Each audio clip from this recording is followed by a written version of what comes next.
Thank you, Right Honorable Speaker, for the opportunity granted me to comment on the statement made by the Finance Minister on the Ghana Accelerated National Reserve Accumulation Policy.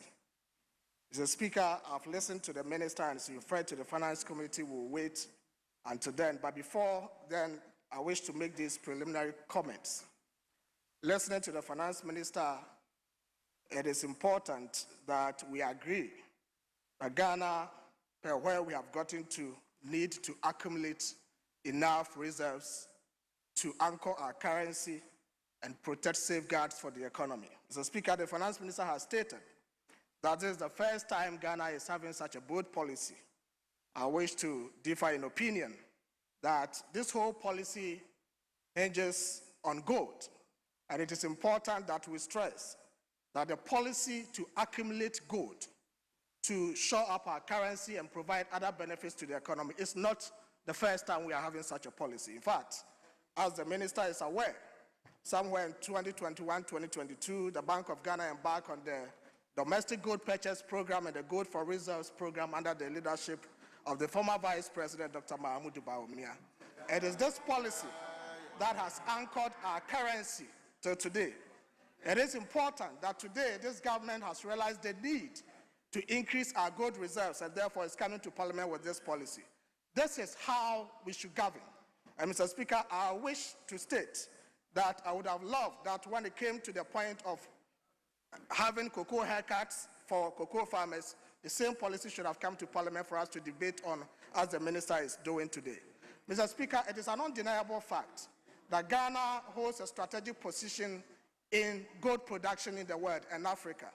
Despite this, the level of Ghana's gold holdings is quite anemic relative to the total holdings in situ. And therefore, it is important that as a country, we make steps to accumulate more gold. Mr. Speaker, if this is the position of government, and rightly so as presented by the Finance Minister, I begs the question why this government decided to sell portions of the gold that they inherited as accumulated for this country. Mr. Speaker, before the assumption of this government, we had increased Ghana's gold reserves from 8 tons to 32 tons, and the government came to increase it to 38 tons. But today, as we speak, half of our gold reserves has been sold by this government. If the policy intention of government is to accumulate more gold to support the economy, why did the government decide to sell gold that was already existing before they came into power? I heard the argument that we needed to sell that gold because we needed liquidity in forex. Yes, it is important that foreign exchange provides liquidity for the economy, but gold reserves also provides monetary solidity and market confidence. We need both as a country in order to thrive in the globally changing economic system. And that is why we from the minority side, we support any attempt by government to shore up our currency, to shore up our economy with gold reserves. But Mr. Speaker, it is important. What is missing from the minister's presentation is the lack of clarity as to whether or not we are moving 100% to gold reserves or we are moving 100% to foreign exchange reserves or we are having a balancing mix. It is important that we manage our gold accumulation within a certain composition mix ratio such that we have enough foreign exchange in terms of fiat money for liquidity and also have gold. It is not clear from the minister's policy presentation whether or not we are moving straightly to 100% accumulation of gold or 100% accumulation of FS reserves, or we are having a balancing of the two. Gold reserves is not the same as foreign exchange reserves, although gold reserves can be liquidated to get foreign exchange. So we need to have clarity on that. It is also important to know from the minister's presentation, and that is lacking, how we are going to finance the purchases of this gold. Gold Board came into being by changing the name from PMC to Gold Board with an act. The minister had told this parliament that the government of Ghana was going to finance Gold Board. We never saw any action in that regard, although there were budgetary provisions for that. The minister never acted on that, only to realize that the Bank of Ghana was rather pumping money to support Gold Board. Mr. Speaker, the minister talks about the achievement that has been made in the foreign exchange market by way of the stability of the city. That is fantastic. But it is important for the minister to note that it does not make economic sense to pump over $10 billion in city foreign exchange intervention and only reduce the rate from 14 to about 11 to 12, when in the past, under the previous government, the rate was reduced from 16 to 14 without a $10 billion intervention in the economy. Honorable Member, your time is up. Thank you, Mr. Speaker, for the opportunity. Yes, thank you so much. Thank you. You've done very well with your comments. We'll move on to the other side and we'll listen to Honorable Isaac Adungo. Please, 5 minutes from now. Obligations and needed now to go and tell the world that they cannot pay.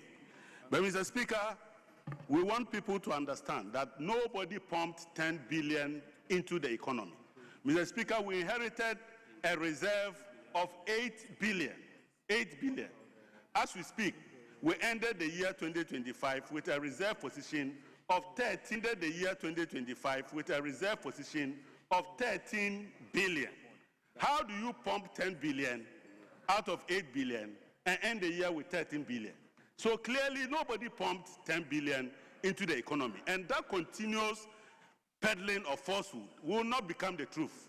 The truth is that we took off reserve of 8 billion, we have added 5 billion to push it to 13 billion.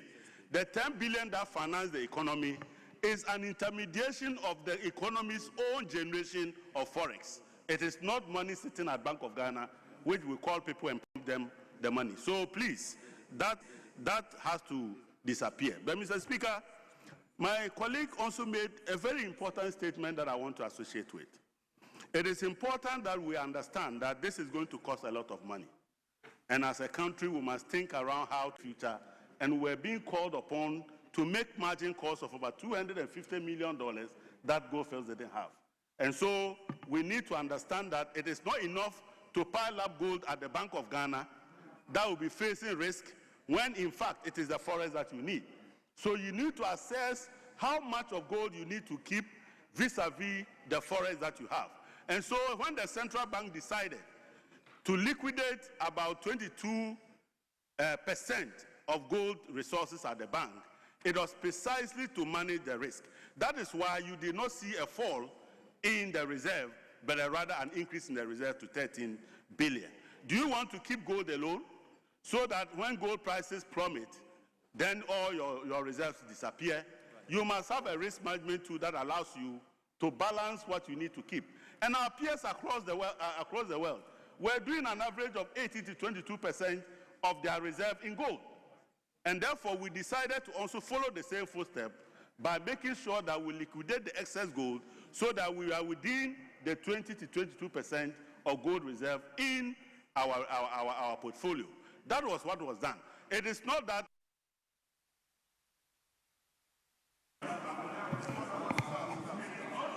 Honorable member, your time is up. Your microphone is off.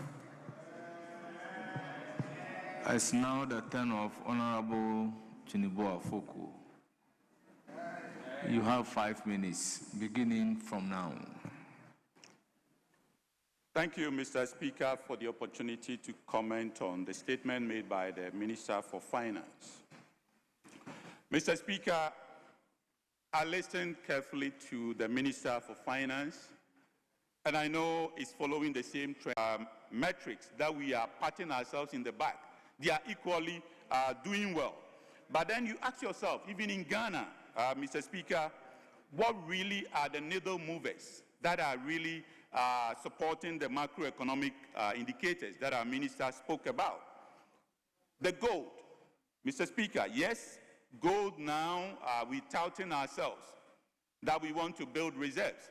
But look at gold board itself. All the risks that we have rather introduced into gold board, the risks that we have introduced into gold board, if we wanted to better make gold board a better institution, Mr. Speaker, what we are doing now is rather introducing risks into gold board. If you look at the structure now, we have one institution at the very top called Bauer Company Limited. This company is the only institution, Bower Rock, is the only institution that is aggregating all the gold that we are getting from this country. Mr. Speaker, this is significant risks to this country, because all that we are saying is, yes, Bower Rock has gotten this security or guarantee to be able to underwrite these gold. But Mr. Speaker, let's ask ourselves, why would you allow just one company to bear such significant risks? It's just too much risk for one company to bear. So, Mr. Speaker, now we want to build significant reserves, and we have this company that has been exposed so much that any trigger on the guarantee that is producing will send us flat, and this policy that we are bringing across will just flop completely. So, Mr. Speaker, I would rather advise that we look at managing the risks of gold board to ensure that this entity that we are relying on to help us build the reserves that we are hoping to get, the reserves that we are trying to boost, we manage the reserves in order to ensure that this company is run well and the risk is well managed. I thank you, Mr. Speaker. Thank you very much, Honourable Member. I'll give the floor to Honourable Felix Ofosu Kwachi. This guy. Okay. Well, thank you very much, Mr. Speaker, for the opportunity to comment briefly on the presentation made by the Minister responsible for finance. Mr. Speaker, this has to go down as one of the most forward-looking economic policies envisaged by any government, because we do know that the Ghanaian economy for many decades prior to last year had been undermined significantly by challenges with the extent of our reserves and the implications that it has on the depreciation of our currencies. Indeed, as the Minister highlighted in his statements, previous governments have attempted to address our forex concerns through expensive borrowing.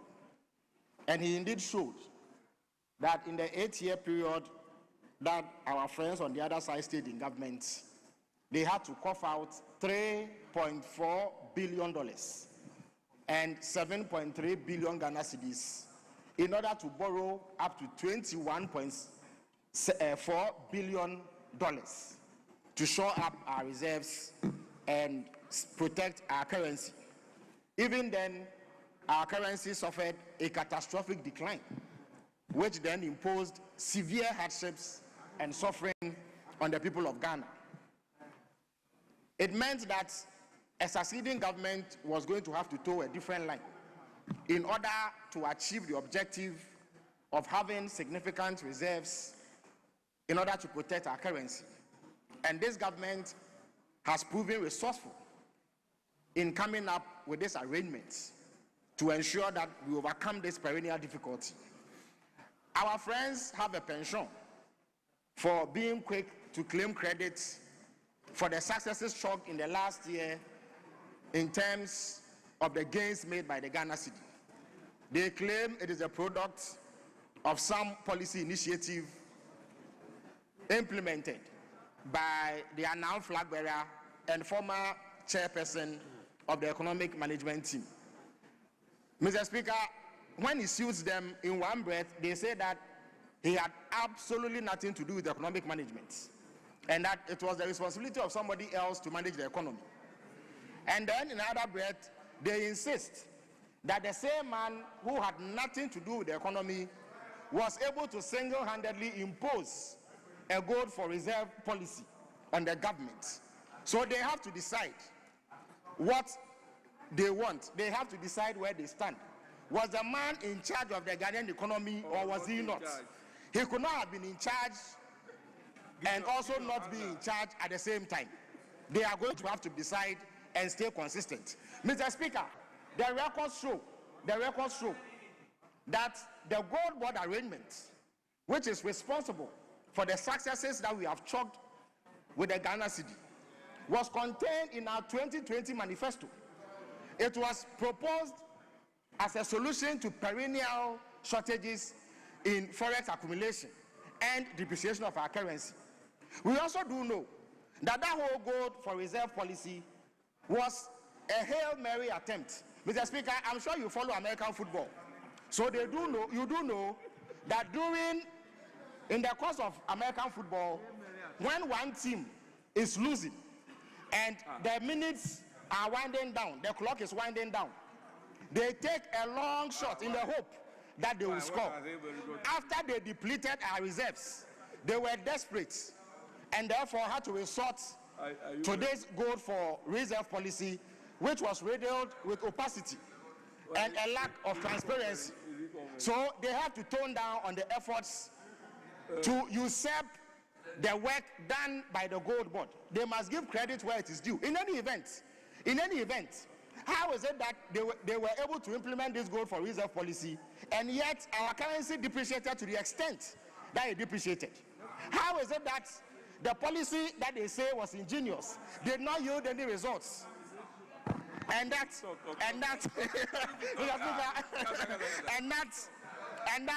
at the same time that they were implementing the policy, our currency was tumbling. Our currency has responded to the policy initiative of this administration. And as we speak, Ghanaians are feeling the relief. Exactly. Everywhere you go, Mr. Speaker, the prices of thousands of commodities and items on the markets have come down. Yes. And it is a direct consequence.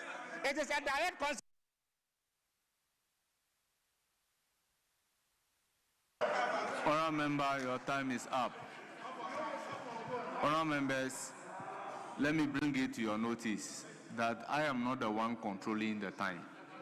The IT department is the one that is controlling the time. When you are left with a minute more, then the light will be blinking. If the light is blinking, that doesn't mean your time is up. Once the time is up, you will be cut off automatically. So I'm not the one controlling. It's now the turn of Dr. Kabirutia. Mr. Speaker, just before the last speaker from our side, the minister responsible for government communication, he used the Hail Mary. The Catholics are offended. Mr. Speaker, the second deputy speaker is a Catholic, and he's not happy of that. So it should be expunged. He said it was a Hail Mary attempt. It's an insult to the Catholics. Honorable Habib, I think you are out of order. It's now the turn of Dr. Kabirutia. Mr. Speaker, thank you very much for the opportunity. Your 5 minutes start now. Mr. Speaker, the minister responsible for finance has started what arguably is going to be the death of a policy that I thought would have survived beyond today. And he has committed 3 sins. And those sins are actually speaking to the bad omen around this policy. First, the sin of selective amnesia, Mr. Speaker. That sin is so fatal that if you choose to give history of Eurobond issuance for a particular 8 years, losing sight of years before, it is the first sin that is going to spell the doom of this policy. Mr. Speaker, the second sin is a sin of propaganda, Mr. Speaker, that when you want to highlight a policy to rally around the house, get everyone around, you must acknowledge leaders of old, of yesterday, who have initiated similar things of which you are building on. It cannot be true, and it's never true, and it ought not to stand in this house that this is the first time that we are contemplating as a country a policy for the accumulation of reserves that is anchored on natural resources or commodity. It cannot be true. And the house of this house should reflect that the Bank of Ghana has initiated this policy. The Bank of Ghana has acknowledged, the current relationship of Bank of Ghana has actually acknowledged the previous attempts by previous leaders to accumulate reserves. So that is the first thing. Mr. Speaker, the second thing I want to correct before I even go to the substantive is that when And that's the third mistake, Mr. Speaker. The third mistake is that when they rise to contribute to the motion, they are failing to be religious to the facts. Mr. Speaker, Honorable Adongo rise up to say that gold reserve reserves were 8 billion. It's a total falsehood. We left reserves of 9.1 billion in the Bank of Ghana report, and it is itself at the Bank of Ghana. It's the Bank of Ghana. Mr. Speaker, the second misinformation is that they were doing 0.8 months of import cover. Mr. Speaker, the Bank of Ghana report stated that we left office with 4 months of import cover in the Bank of Ghana report, which he serves as a board member. Mr. Speaker, that is another misinformation. Mr. Speaker, he's saying that Bank of Ghana is not propping up the CD with annual or monthly introduction of 1 billion United Dollars to prop up our CD. That is also another falsehood, Mr. Speaker, because the Bank of Ghana itself has admitted and tell me what they call market intimidation. So these are the facts before this House, and when you write to speak to the facts, stay true and loyal to the facts, Mr. Speaker. Mr. Speaker, let me now come to the broad contours of his policy, the National Accelerated Reserve Program or Accelerated Reserve Accumulation Program. Mr. Speaker, it is anchored on nothing but commodity, Mr. Speaker. Gold, crude oil, cocoa prices. Mr. Speaker, gold is the only one sustaining it because we have had record increase in prices from 2,600 United States dollars to the ounce to almost 5,000 now as we have it. But cocoa prices, crude oil prices, they are all on nosedive, Mr. Speaker. So when you are introducing a policy that is anchored on commodity prices, you must have safeguard and risk mitigating measures. In this policy, Mr. Speaker, there is absolutely nothing in that policy that speaks to the mitigating measures, except to say that they are now going to have what they call if you like, energy sector payment plan or cocoa sector recovery plan. Mr. Speaker, cocoa has been mentioned only with a one line. Meanwhile, cocoa before gold was the mainstay of our country, and there was a major export of their country, and there was what was supporting our economy in those days. So, Mr. Speaker, that is another problem. Mr. Speaker, I'll then come to what they want to do, measures. They mentioned that 20% of large-scale goods is going to be harnessed, and that will translate to something like 0.57 ounces per week. Mr. Speaker, I sat in a meeting at the Jubilee House where large gold miners were called through the chambers of gold miners, or chambers of mine, and we clearly stated to them, and they agreed to say, to allow the Bank of Ghana to buy 20% of their gold produce. So what is new? Nothing is new in that particular measure, and you come and present same as if it's a new policy. Mr. Speaker, they are also talking of non-traditional export. We remember President Kufuor took initiatives on the promotion of non-traditional exports. Mr. Speaker, they talk about cocoa sector reforms and the development of new fields. Mr. Speaker, even the new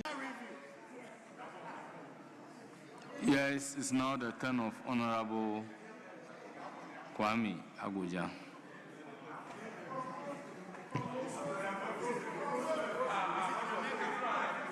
Mr. Speaker.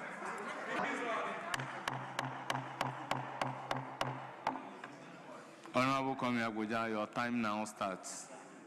Mr. Speaker, I want to congratulate the Minister responsible for Finance for this ambitious policy outdooring on the floor of this House, Mr. Speaker.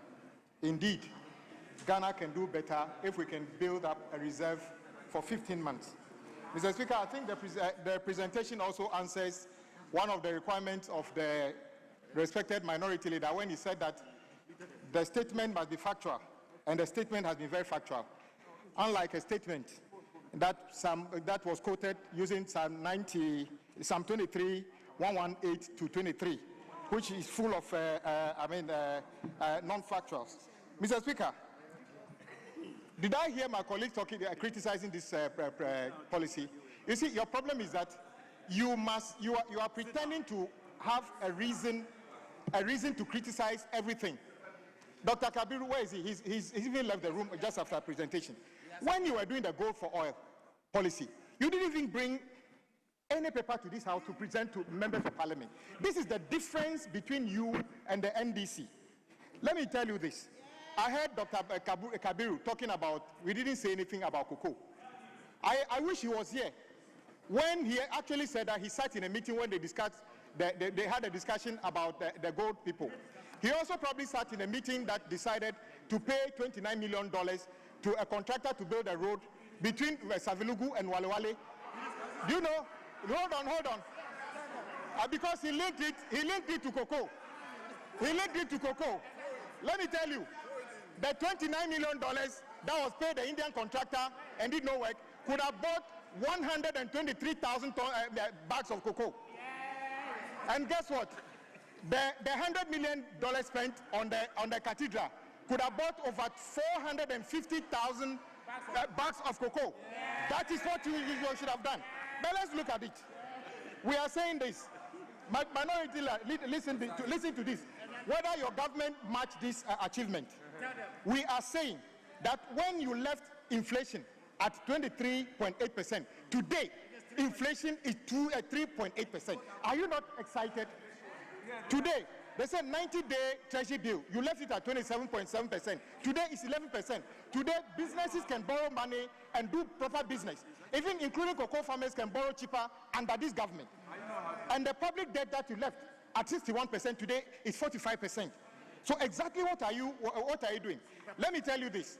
I heard that, in fact, finance minister just told me that, so all along, when you said we had reserves of even the 5 months, 4.something months, you were pretending that we had money. So you go and borrow money from the World Bank and very expensive loans, come and put it in your account, and then be paying interest on it. Who does that? When you are broke, when you borrow money, you apply it to something that can give you revenue. But not knowing, Kenofoyata, all you are doing was to be borrowing money expensively and put in your bank account as if it's yours and be charging interest on it. That is a very lazy way of managing an economy. So what we are saying is this, that these policies are the policies that will anchor the future of our children.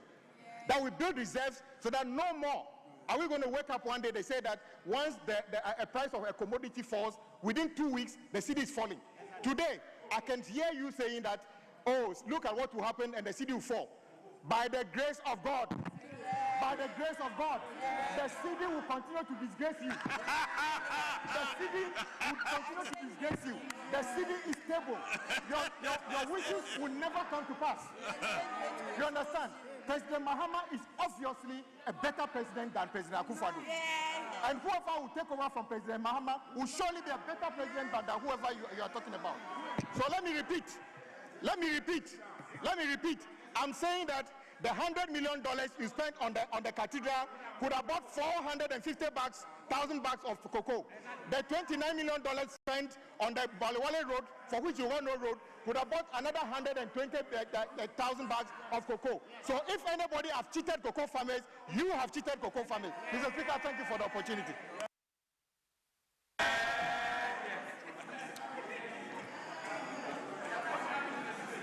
Members, it's now the turn of Minority Leader.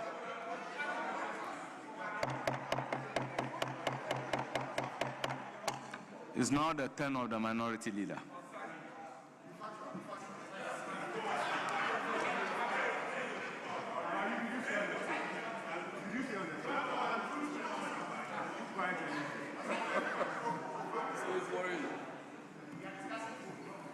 Speaker, thank you for the opportunity to make a comment on the statement by the Finance Minister. Mr. Speaker, the Finance Minister came to this House with his technical team, sought the leave of the House to present to us a document he has conveniently titled, quote, Ghana Accelerated National Reserve Accumulation Policy 2026 to 2028.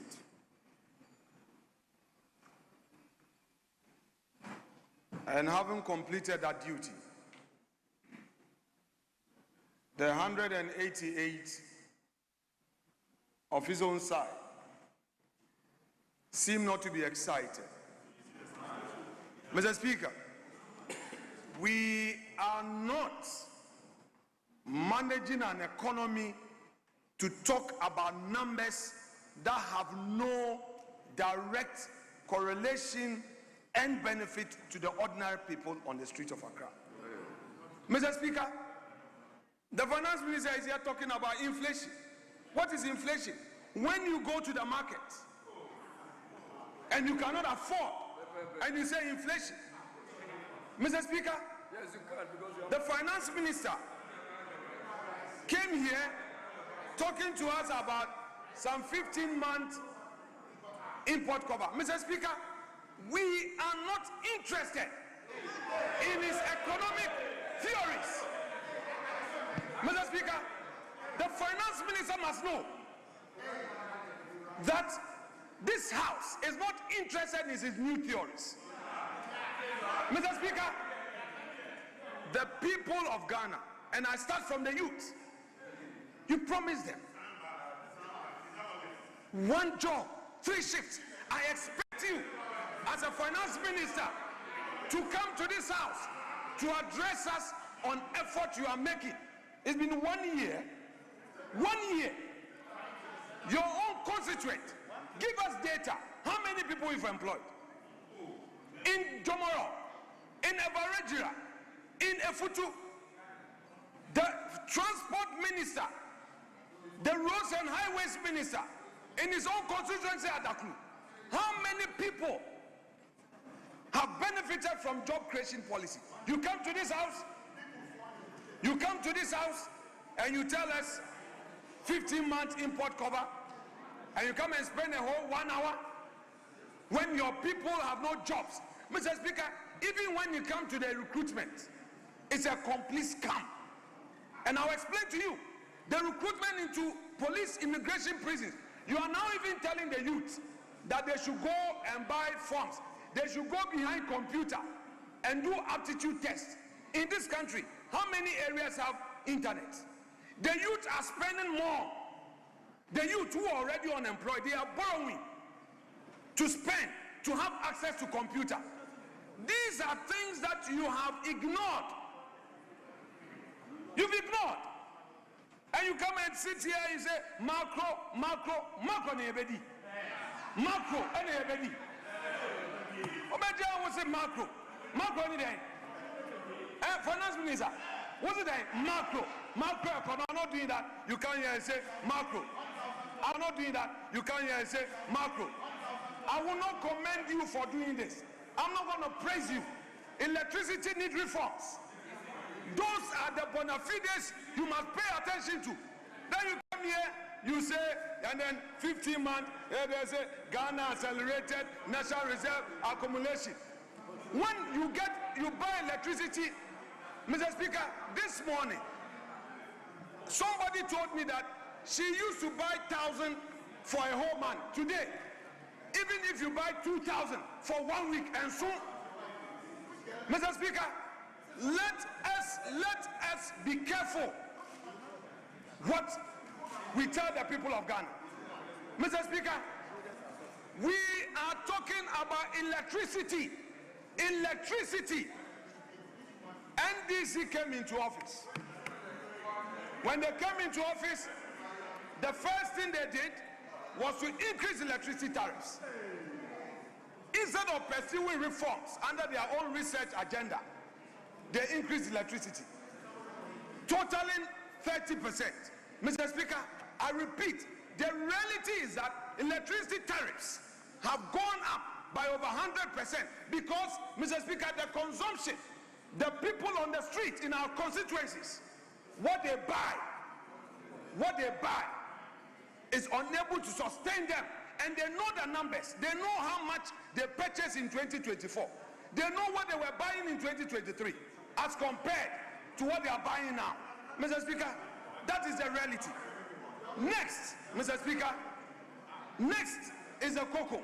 Mr. Speaker, our cocoa farmers have been a supporting pillar of our economy since the days of Gold Coast. Mr. Speaker, this government came into being and they have abandoned all the supporting pillars of the economy. Mr. Speaker, I don't need to be an economist to understand what leads to economic growth.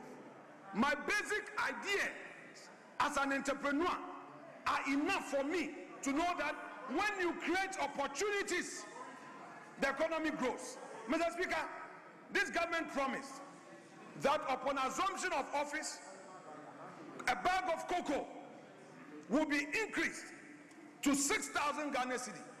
The finance minister says so. The ranking on agri says so. Mr. Speaker, today, they rather have reduced the producer price at the comfort of his office.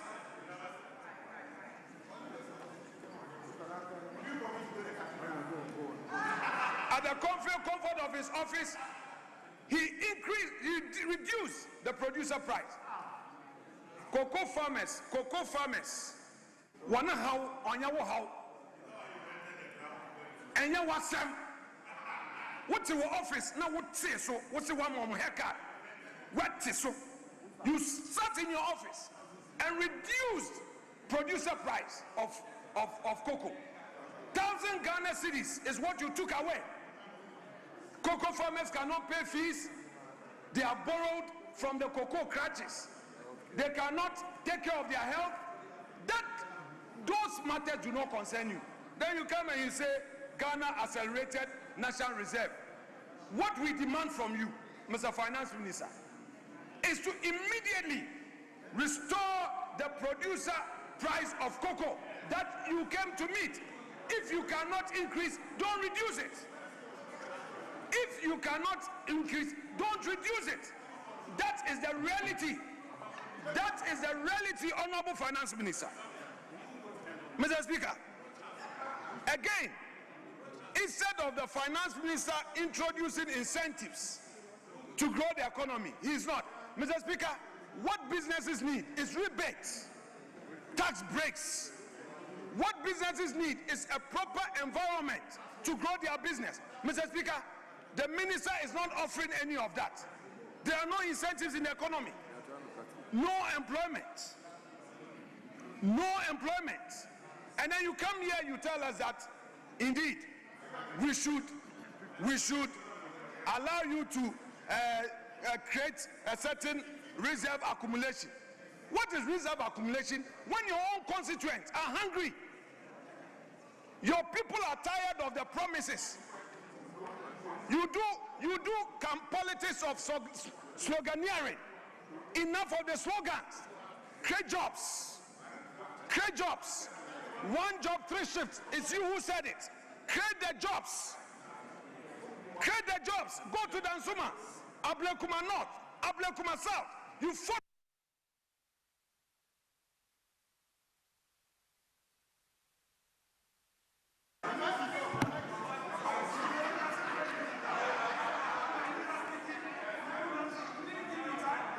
Honorable Minority Leader, the arrangements, please, can you for once listen? You don't want to listen to me?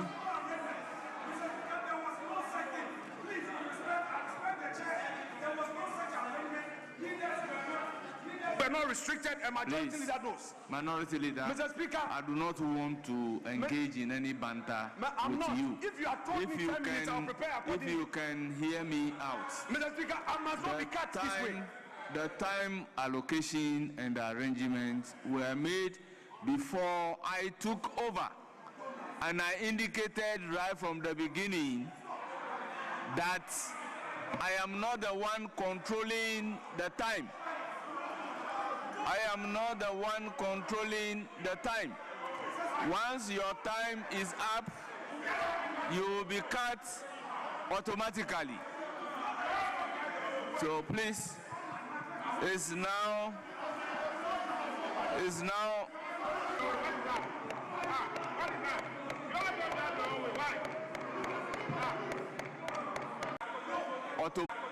automatically. So, our members, is now the 10.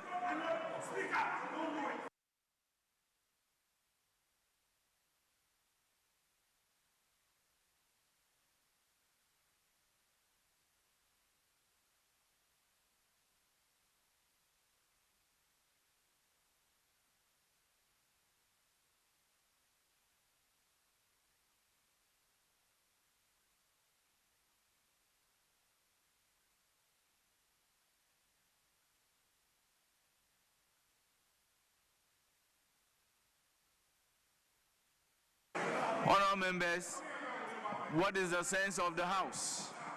I think we are speaking for 5 minutes, and leaders are giving 10 minutes, double the time. And it's fixed automatically once the time is up.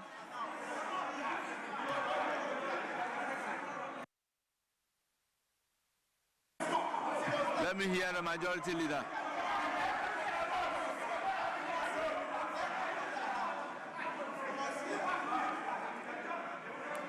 Yes, majority leader, what is the sense of the House? Prepare tomorrow. Come prepare tomorrow. Yeah,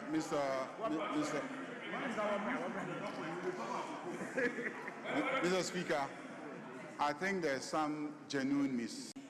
If it came to the speaker, before he handed over to me, I wouldn't be able to say. That is why I maintain that for today, I am not the timekeeper. They are keeping the time somewhere. So once your time is up, I have no control. So what is the sense of the House? I am not even the one cutting.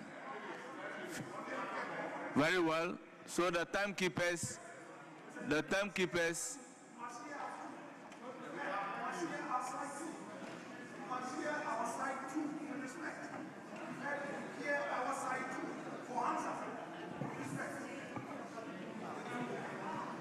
Mr. Speaker. You see, Minority Leader, sometimes the way you Mr. Speaker, do don't things. take issue with me, with respect. I'm not taking, I just do not want to go there. I'm just controlling myself for today. Please. Just controlling myself. Mr. Speaker, then you should talk to your side. You should talk to your side. I also deserve respect. You should talk to your side. That side, their behavior. Look at their behavior. They are backbenchers. They don't come into our matter. When your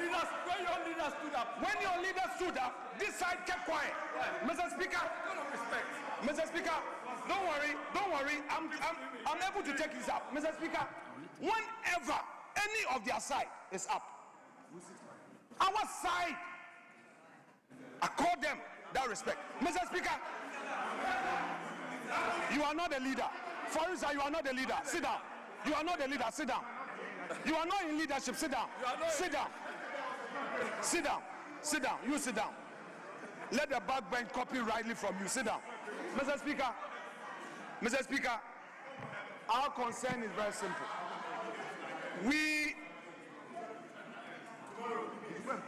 Ampim, I've heard you, and I will respond to you at the right time. Continue that disrespect. Mr. Speaker, we understood it to mean that the other speakers were going to have 5 minutes each. Like the majority leader explained, nothing was communicated to us. To be frank with you, if I was told that I had 5 minutes or even 2 minutes, I have my notes, I would have chosen which point to pursue. Mr. Speaker, this argument that somebody is keeping the time and the person has clocked in 10 minutes, Mr. Speaker, it wasn't communicated. And Honorable Achampo, we operate in this chamber on the basis of good faith. If indeed what leader said was a true position, you could have gently moved across, communicated to Habib that this is the proposal. We would comply. But when you do this, you create a bad situation for this house and those of us here. And it's unfair. I saw you winking. There are things you can joke with. There are matters you cannot joke with. Because you make me look bad and you make the speaker also look bad. So stop it. In future, communicate well and let us do the right thing. Mr. Speaker, we need to pursue the debate. I need to go on, and then when I finish, the majority leader can also come.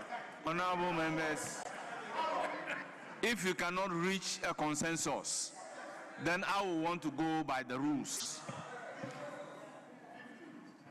Now, this statement is made under Order 91 of our standing orders. Now, Order 91(4), and I quote, a member commenting on the statement shall not take more than 5 minutes except otherwise permitted by the Speaker. For now, I am presiding as the Speaker.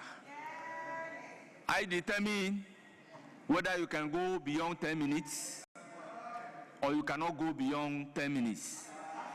So since the House cannot come to a consensus as to the number of minutes that the leaders should speak,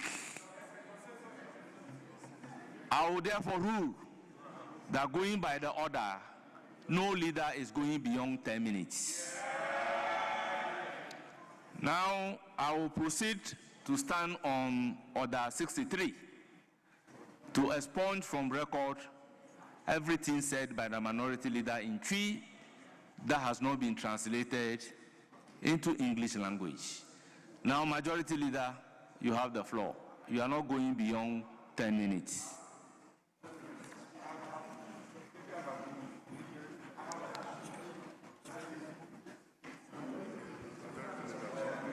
Your microphone is on.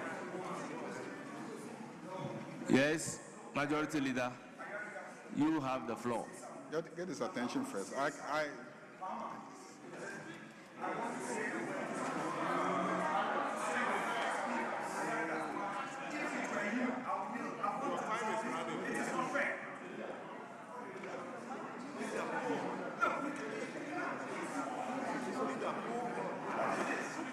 Mr. Speaker, I honestly think that a very important national policy has been presented to us as a parliament. The first time that it is happening. Because I hear friends opposite indicating that this is not the first time there is an attempt to create a reserve, and that the goal for, reserve, goal for oil policy was meant to create a reserve. Fine. But at least at that time, we did not have the benefit of a coherent policy document presented to Parliament for us to consider, debate, and approve. Then it would have been part of the records of this House. Today there is a policy document presented to this House, and we are seeking to detract from the importance and the value of the presentation that has been made. I think this is most unfortunate. So, Mr. Speaker, my brother, let us focus on the business of the day. Mr. Speaker, there's going to be a full-blown debate on this matter. A full-blown debate tomorrow, just tomorrow. So tomorrow, you will have the opportunity to say everything that you want to say before we approve the policy document. So there's no need for us to spend all the time engaging in a fight.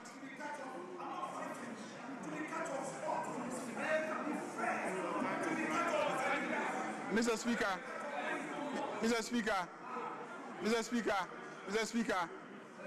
strictly speaking, no, listen, please, stop doing what you are doing. Stop doing what you are doing. When you were speaking, I kept quiet and I was watching you. When you were speaking, I kept quiet, I was watching you. I kept quiet and listened to you. When I'm speaking, don't interject the way you are doing. Strictly speaking, the Speaker is right. The rules say 5 minutes for every member. When you go to questions, it makes an exception for leaders to ask more than one after the main question has been asked. So where the rules intend to make an exception, they make a clear exception. The rules don't say that if you are a leader, you can speak ad infinitum. No, the rules say 5 minutes for every member commenting on a statement. And that was a statement. And the time is 5 minutes. It is only a privilege that he has conferred on us by allowing us as leaders to speak for 10 minutes. So you can't take the Speaker on for allowing you 10 minutes when the rules even say 5 minutes. You can only plead. If you plead and he accepts, that is it. If he doesn't accept, that is it. But this is not necessary. Tomorrow we will have a full-blown debate on the report. Full-blown debate on the report. Please, please. The Speaker is also our colleague. The Speaker is also our colleague. The Speaker is also our colleague. The Speaker is also our colleague. Please. Mr. Speaker. You want silence here? Mr. Speaker, in keeping with the rules, I will not say much. All I can say in response to what has been said is that this policy is simply to deal with the problem of a rainy day.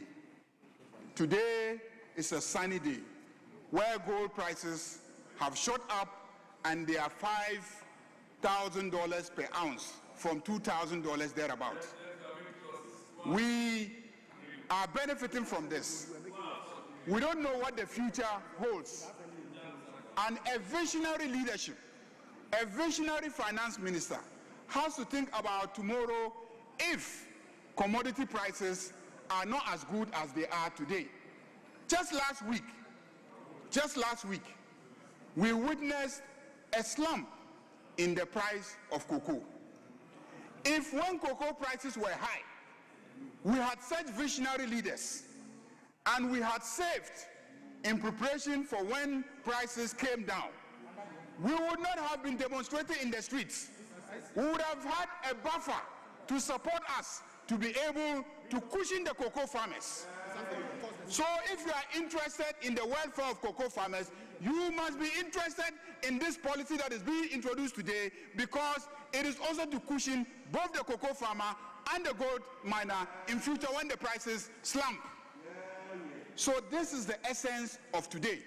You learn from the mistakes of the past. We did not take advantage in the past when prices were very high. Today, we want to put in place a policy and a mechanism that will enable us to harness the opportunity provided by the huge 16 million Ghana cedis under the NPP 16 million Ghana cedis under the NPP government. 16 million Ghana cedis. Now, as a result of the reduction in the dollar exchange rate, when you import the same 60,000 metric tons of clinker, you pay a duty of only 11.5 million Ghana cedis. From 16 million to 11.5 million Ghana cedis. Mr. Speaker, this is the benefit of implementing policies like that. This low price is being transferred to the consumer, the person buying the cement. That is how come cement prices have come down from 115 Ghana cedis per bag to 85 Ghana cedis per bag. That is how come the price of PVC pipes have come down from 15 Ghana cedis per 20 millimeter PVC pipe to 9 Ghana cedis. That is how the price of petrol has come down from 80 Ghana cedis to 49 Ghana cedis. Mr. Speaker, I can go on and on and on, because the policies are translating into the lives of our people. They are paying lower prices. Indeed, I know there are complaints that the prices are not going down as much as the consumers expect, because when they see government intervention, they expect impact that will be higher. But we know that with time, we will get there. But no one can deny the fact that these policies are translating into improvements in the living conditions of our people. Mr. Speaker, the last point I will make, he talked about job creation. The Ghana Statistical Service reported that in the last 12 months, 1 million people have found jobs. in the Ghana economy. 1 million people have found jobs. Go to the Ghana Statistical Service. Ghana Statistical Service. In the last 12 months, 1 million people have found jobs because the last quarter of 2024, Ghana Statistical Service, the last quarter of 2024 reported, the last quarter of 2024, the number of people who are working. Yes, Majority Leader, your time is up.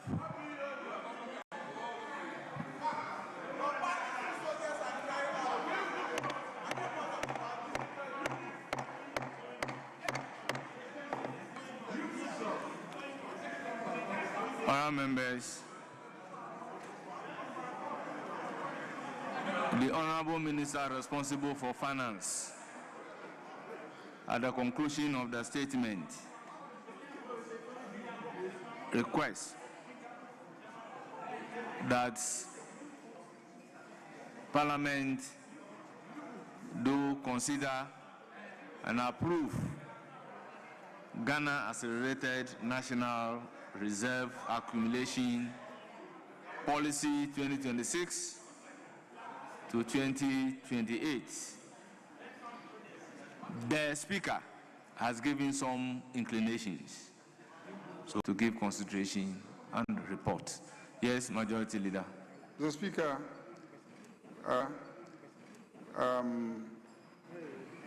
kindly consider directing that they should submit their report tomorrow for adoption by this House. We have variously announced that there will be an opportunity to debate tomorrow.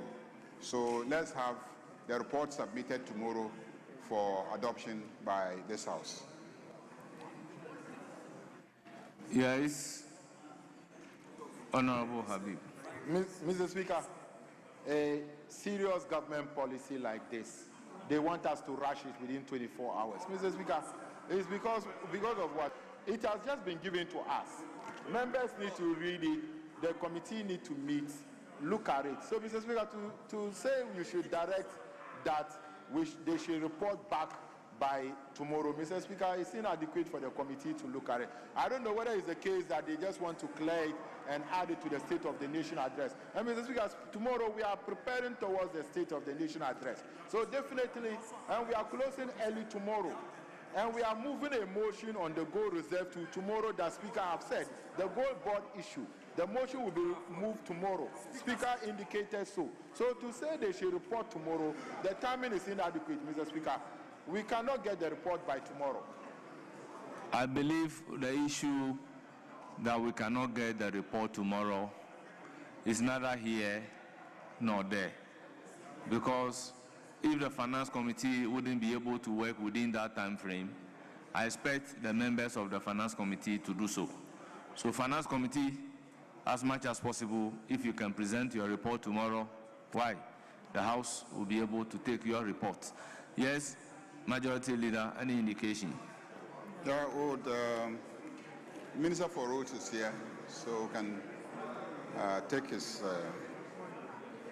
he can answer his questions.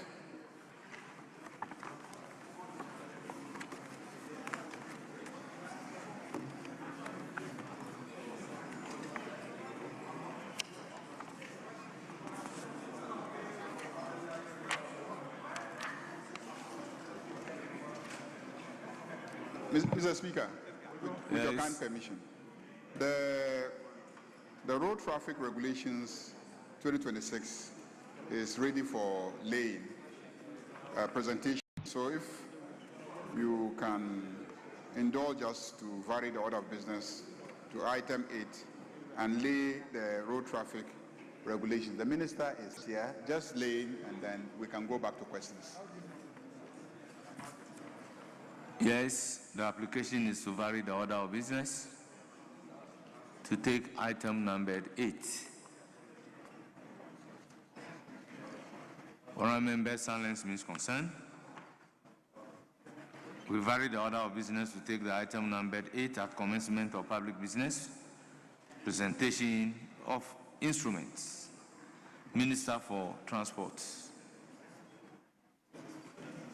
Yes, Honorable Leader.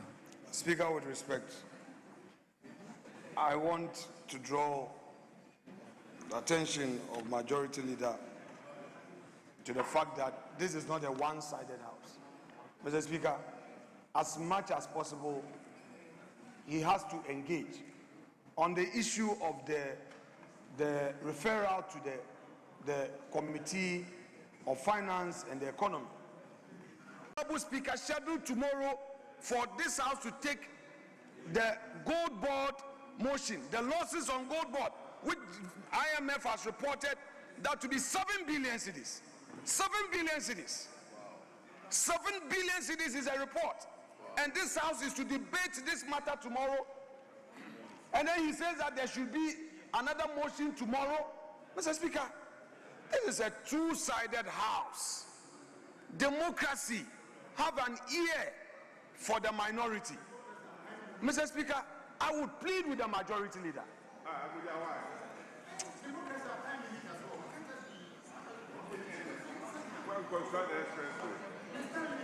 Go and finish the express. Mr. Speaker, let us build consensus on these matters.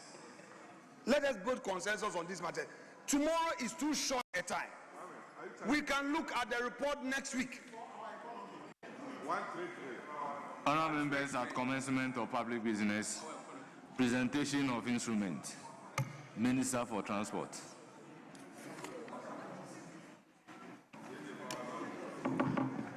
Road Traffic Regulation 2026. Honourable members, the regulation has been duly laid and it is referred to a committee on subsidiary legislation for consideration and report. Yes, Majority Leader. Mr. Speaker, we can now go to questions. Item 6.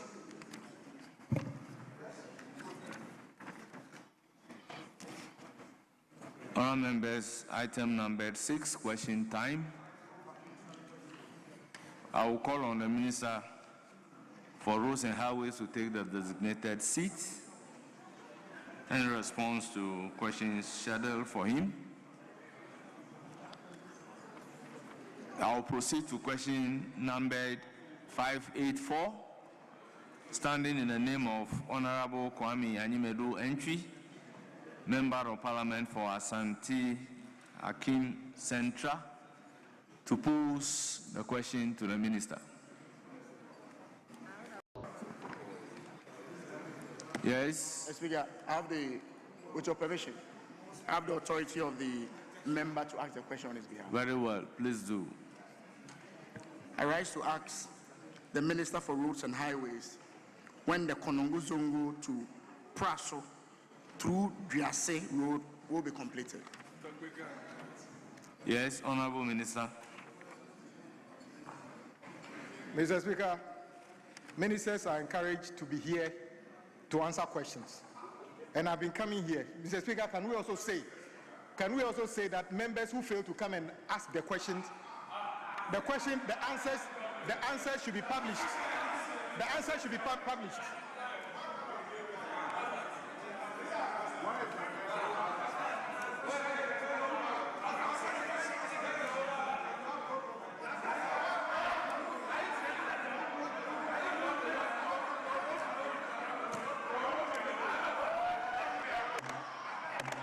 Things that we place on record.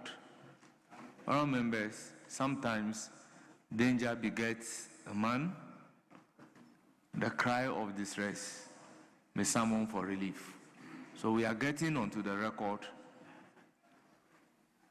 what we get sometimes, flowing from what we do to ourselves as members of Parliament.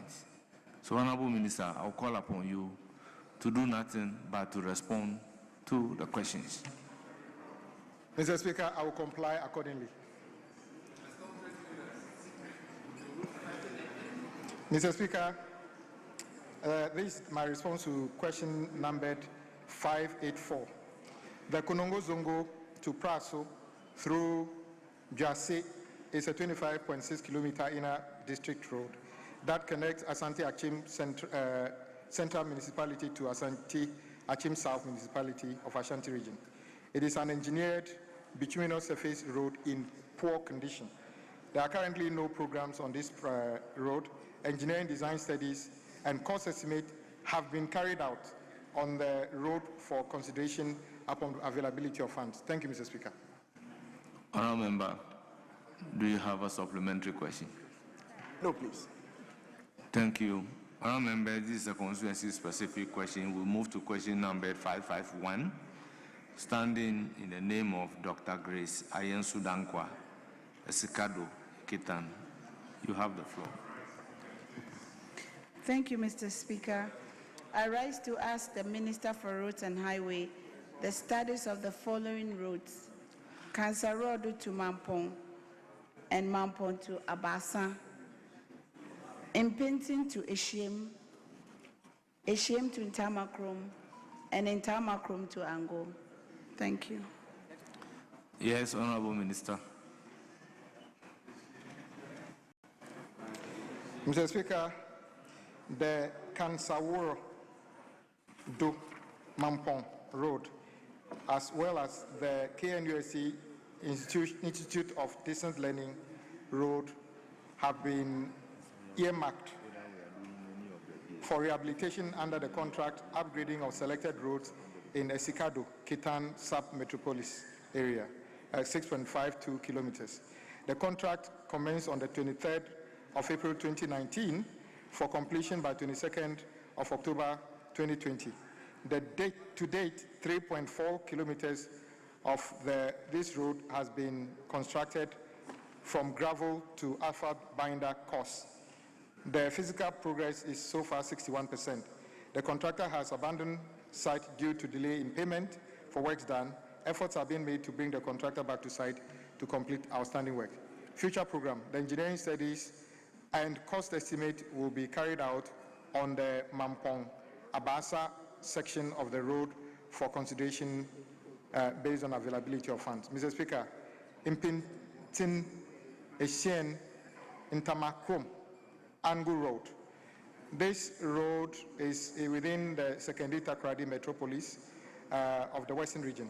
It is a 15-kilometer engineered road in poor condition. There are currently no programs on this road. Engineering design studies and cost estimate will be carried out on the road and for consideration upon availability of funds. Thank you, Mr. Speaker. Yes, Honourable Member. Any supplementary question? Thank you, Mr. Speaker. I need to know since when the contractor abandoned the site. Yes, Honourable Minister.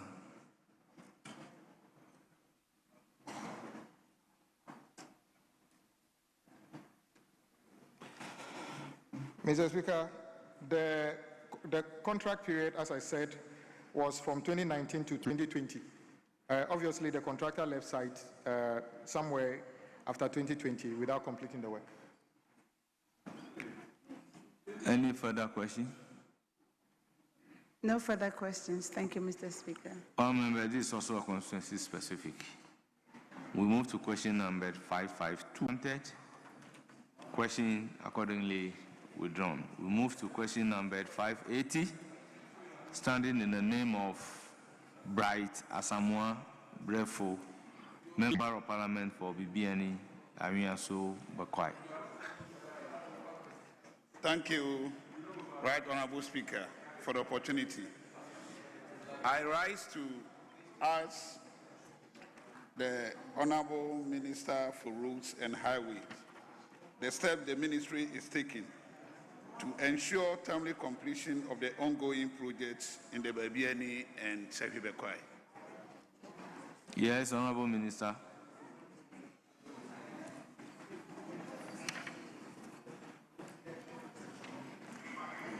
Mr. Speaker, there are about 8 different projects under this question. So I'll start with number 1. Subri Nkwanta to Chirano to Akoti Feeder Road. Mr. Speaker, currently this was awarded under a contract titled Bitumen Surfacing of Subrin Nkwanta to Chirano Akoti Feeder Road, 24.3 kilometers. The contract was awarded on the 5th of April 2018 for completion on the 16th of September 2020, with a revised completion date of 16th December 2024. The progress of work is currently 100% physical completion. Number 2, the Subri Town roads, that is Bekwai to Suku, Echima, Sonkori, Brankromisa Road, and others. Mr. Speaker, this road was awarded. Mr. Speaker, this is a town road in Bekwai to Suku, Echima, Sonkori, Brankromisa, and Akasu Junction, Akasu Feeder Road, totaling 5.1 kilometers, were awarded as one package for upgrading to bituminous surface. The contract was awarded on the 31st of May 2024 for completion on the 15th of October 2025. The overall progress is currently 35%. The contractor is currently not on site and works have stalled due to delay in payment for works done. Efforts are being made to bring the contractor back to site to complete the work. Number 3, Asawinso Mewa Nkrumah Feeder Road. Mr. Speaker, this road was awarded under the contract titled Upgrading of Asawinso Mrewa Nkrumah Feeder Road, 21 kilometers. The contract was awarded on the 30th of October 2024 for completion by 10th of August 2026. The overall progress is currently 15.2%. The contractor is currently not on site and works have stalled due to delay in payment for works done. Mr. Speaker, Secretary, Atronsu compound, 1.5 kilometers to Ado, Beura, number 2, Alata, and Chira Junction to Chira Feeder Road. Mr. Speaker, this was awarded under a contract titled Upgrading of Sefi Ntronsu Compound Road and all the other names. The contract was awarded on the 4th of October 2024 for completion by 10th of February 2026. Overall progress is 10% physical completion. The contractor is currently not on site and works have stalled due to delay in payment for works done. Mr. Speaker, Dominibo number 2 to Abodiabo Chine Feeder Road. Mr. Speaker, this was awarded under the contract title Upgrading of the said roads, 11.4 kilometers. Contract was awarded on 28th of February 2020 for completion by 9th October 2021. The overall progress is 35%, and the contractor is currently not on site. Efforts have been made to bring the contractor back to site to complete the work. Pataboase Chirano Feeder Road. Mr. Speaker, this was also awarded under contract upgrading of Pataboase Chirano Feeder Road. Contract awarded on 28th of February 2020 for completion by 9th December 2021. Overall progress is 62%. The contractor is currently not on site for works done. Because of lack of payment for works done, efforts have been made to get a contractor back to site to complete the works. Tanoso to Eduprim Road, Mr. Speaker, is also awarded on the 22nd of February 2023 for completion by 11th of April 2024. The overall progress is 78%. The contractor is currently not on site to the same reason, lack of payment for works done.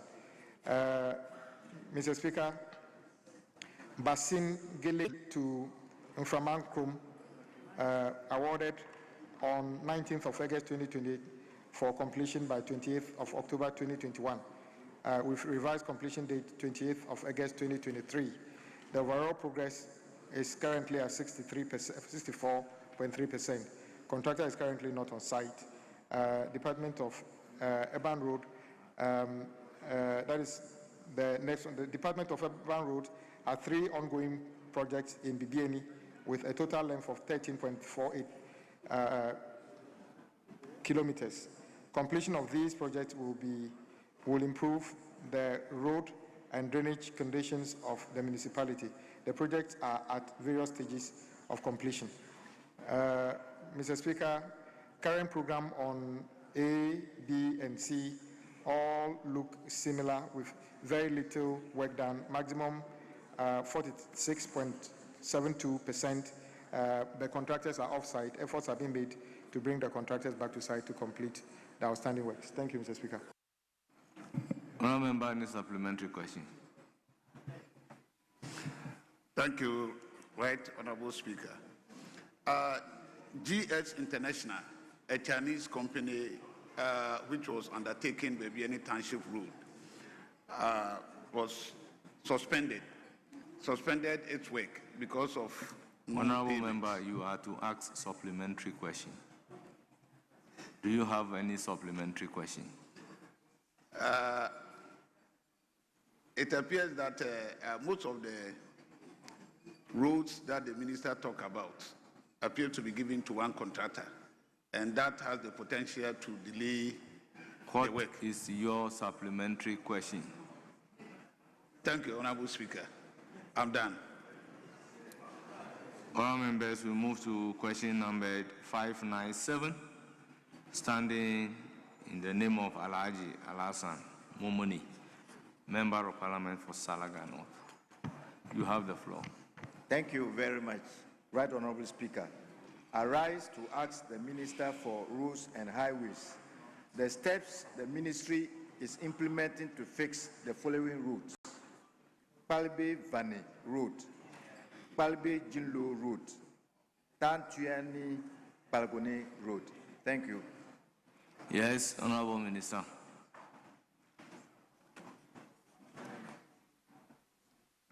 Mr. Speaker, the Palbe-Vanier Road, 12.5 kilometers, and Palbe-Jinlo, 11.7 kilometers roads are in the northeast Gonja district of the Savannah region. They are access roads linking the Palbe township to the Vani and Jinlo communities respectively. They are partially engineered roads in poor surface conditions.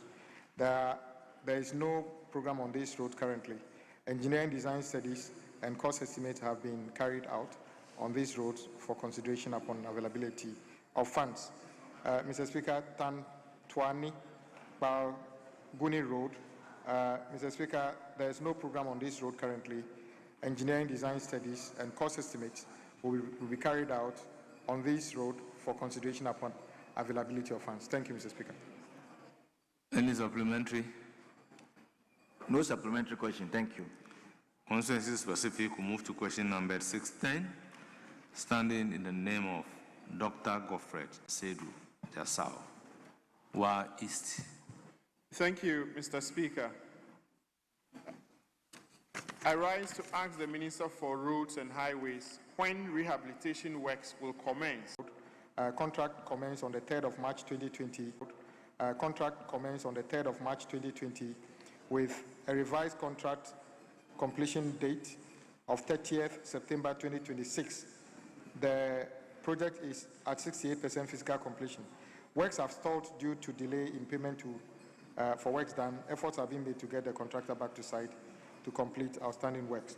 The upgrading of Bulenga Yala Road, 37.74 kilometers, awarded on 8th of January 2026 for completion by 2nd August 2028. The contractor is currently on site and work progressing. Wa Logu Jayiri Tuasa Road. Mr. Speaker, this road has been awarded under title Spot Improvement of the above road, 121.60 kilometers. The contract was awarded on 19th of September 2024 for completion by 11th of May 2026. The overall progress is just 6.2%. The contractor is currently not on site and works have stalled accordingly, Mr. Speaker. Thank you for the opportunity. Honourable Member, any supplementary? Mr. Speaker, I wish to thank the Minister for he's done a lot of work so far on this request. And, thank you. We move to question number 613, standing in the name of Honourable Shelley Che, Echima Obiaja South Constituency.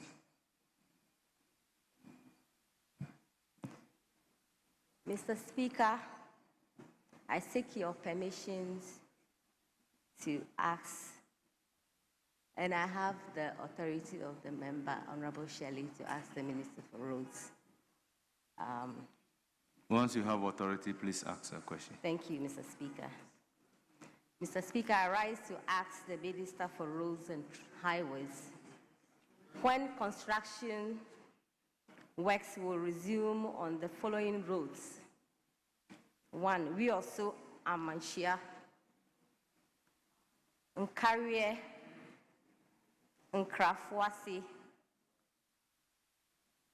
Ntawanum Junction, and Ntabamunum. Thank you, Mr. Speaker. Yes, Honourable Minister. Do we have? Mr. Speaker, we also Amanchia Road was awarded under contract titled Rehabilitation of Wiauso Masiaso 19.5 kilometers and Critical Access Road 5 kilometers. The contract was awarded on 28th of June 2024 for completion by 29th of June 2026. Physical progress stands currently at 35%. Contractor is currently not on site. Efforts have been made to get the contractor back to site to complete the works. The Nkawie Nkran Fuasi Road. Mr. Speaker, this was awarded under a title Upgrading of Nkawie Kuma Nkran Fuasi Feeder Road, 17 kilometers.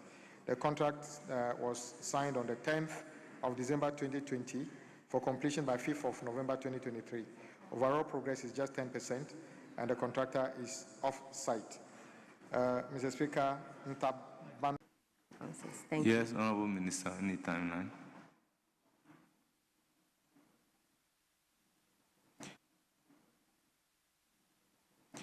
Mr. Speaker, the first part, which is we also to Amanchie, the completion date is 29th of June 2026. Number 2, Nkawie to Nkramfuasi, the completion date has passed, so the contractor is not on site. And then the Ntabanum Junction to Ntabanum Road, the completion date is August 2026. So the contractor is within the time period. Any further supplementary question?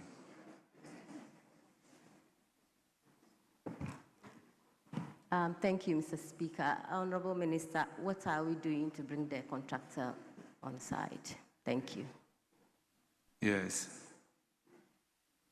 Mr. Speaker, many of the contractors are off-site, as I said, even before 2024 election, because we owe them over 40 billion. Last year alone, the finance minister paid over 9.8 billion to retire a portion of the over 40 billion we owe contractors. Indeed, that means that we have a lot more to do. So as much as possible, we'll continue to work hard to find resources and pay contractors so that they can go back to site. It's indeed a very difficult situation for both residents of the public and the contractors, for the contractors off-site and not working. So we'll continue to work to make sure we get resources to pay them so they can return to site and work. But as part of our annual maintenance programs, we actually program normal maintenance works on those roads to make sure they are motorable whilst we wait for the contractor to come and complete outstanding works. Thank you, Mr. Speaker. That'll be all, Mr. Speaker. Thank you very much. For the opportunity. We move to question number 619, standing in the name of Dr. Albert Tetenyakote, Member of Parliament for Yilok Provo. Thank you, Speaker. The honorable member has authorized me to ask permission from you to ask the question on his behalf. Please do. Speaker, the honorable member for Yilo authorized me to ask the Minister for Roads and Highways when work on the Somanya to Pong Road will resume after the contractor abandoned the project in January 2025? Thank you. Yes, Honorable Minister.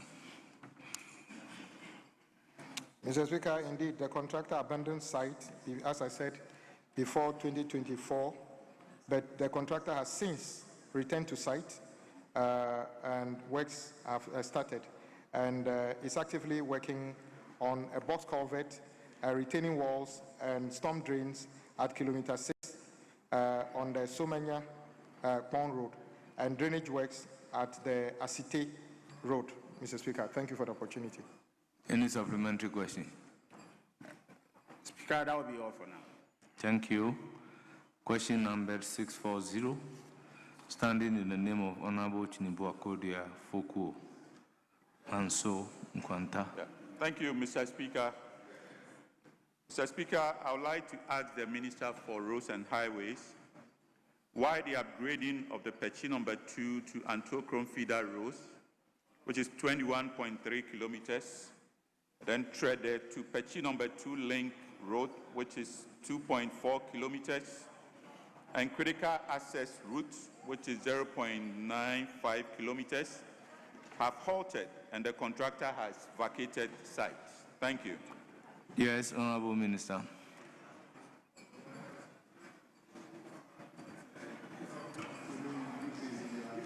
Mr. Speaker, the Pechi number 2, so Antochrome feeder road, 21.3 kilometers, Trede, Pechi number 2 link, 2.4 kilometers, and critical access roads, 0.95 kilometers feeder road, were awarded under a contract titled Upgrading of Pechi number 2 Antochrome feeder road and all the above, Mr. Speaker. The contract commenced on the 8th of July 2024 for completion of 7th of July 2026.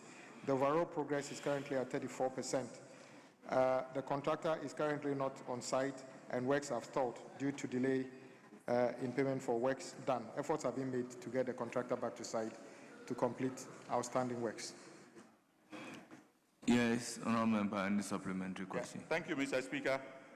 Mr. Speaker, I would like to know from the Minister, when will the outstanding interim payment certificates for work already executed be paid to the contractor? Thank you. Yes, Honourable Minister.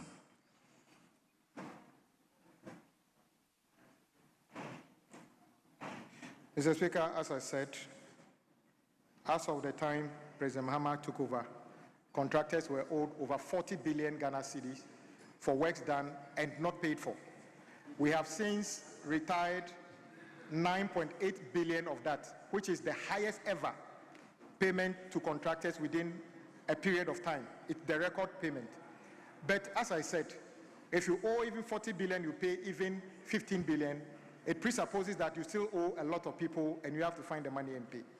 We are working hard to continue to pay contractors so that they can return to site and complete outstanding works. And we continue to do that on a daily basis, Mr. Speaker. Any further question? Yes, Mr. Speaker. Thank you. Mr. Speaker, I would like to know from the Minister if there are revised dates for completion of these roads. Because, I mean, from what I'm getting, it's like, yes, they are not completed, there's no money. But do we have revised dates for completion of these roads? Thank you. Yes, Honourable Minister. Mr. Speaker, the good news is that the contractor is still within the contractual period because this project is supposed to be completed somewhere around 7th of July 2026. So we are not yet there. We are not out of contract, so there's no need for a revision of the completion date yet. Any other question? Mr. Speaker, thank you. This is to get a bit of information to the Minister. Minister, I would like Honourable Member, the rules allow you to ask supplementary questions, but not to give information. You may see the Minister thank you. outside Thank you, Mr. and Speaker. give information to the Minister. Thank you, Mr. Speaker. Minister, are you aware there is no third road at all in the Manson Kwanta constituency? Honourable member filed a specific question. Mr. Speaker, I'm You are sure not to the answer. minister can answer this question. Question overruled. Okay, thank you, Mr. Speaker. I'm guided. Thank you very much. We'll move to question number 192, standing in the name of Honorable Vicente Kwasafwa, Member of Parliament for Old Tafu. You have the floor. Very well, very well. Thank you for the guidance. Honorable Minister, thank you so much for attending upon the House to respond to all the questions scheduled for you. You are accordingly discharged. May I call on the Minister for Youth Development and Empowerment to take the designated seat and respond to the questions.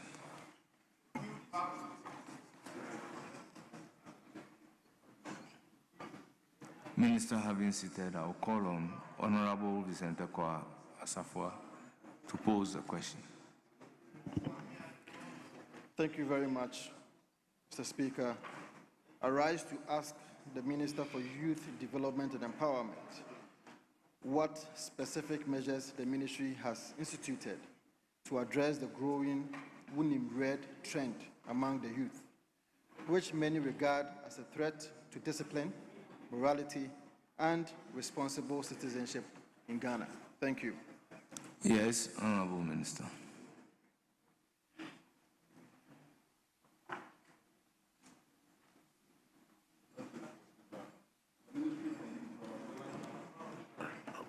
Sorry. Thank you, Mr. Speaker.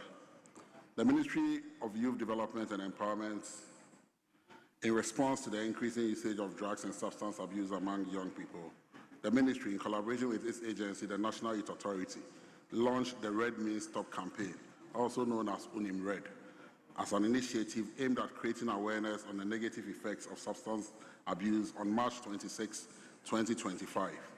Mr. Speaker, the Red Means Stop campaign aims to create a powerful youth-led advocacy movement through direct engagement, peer-to-peer outreach, and community mobilization. Key objectives include recruiting and training youth advocates, organizing high-impact events, deploying multi-channel campaigns, building a visible youth-driven movement, and fostering community partnership. The campaign has been successfully rolled out across all 16 regions of Ghana, reaching every district in the country. This comprehensive coverage ensures that youth in urban and rural areas, as well as students in various educational institutions, are exposed to consistent anti-drugging messaging and support services. Mr. Speaker, recognizing that meaningful behavioral change requires multi-stakeholder engagement, the National Youth Authority has established strategic partnership with key institutions and organizations to amplify the reach and impact of the Red Means Stop campaign. The authority partnered with two traditional leaders, namely Kintaki Teku True II, Garmanch of the Gan traditional area, and Yana Abubakar Muhammad II, the overlord of Dagbo, who were engaged to lend their support to the campaign, as some communities in these regions were identified as hotspots areas on Red. The authority also partnered with Bike Live Ghana, a prominent youth movement with motorcycle enthusiastic community to engage urban youth demographics through creative and cultural relevant platforms. This partnership has facilitated the integration of anti-drugging messaging into youth culture, lifestyle events, making substance-free living aspirational among peer groups. The authority again collaborated with YFM, one of Ghana's leading youth-focused radio stations, which has been instrumental in amplifying Red Means Stop messages through regular programming interviews, call-in shows, and public service announcements.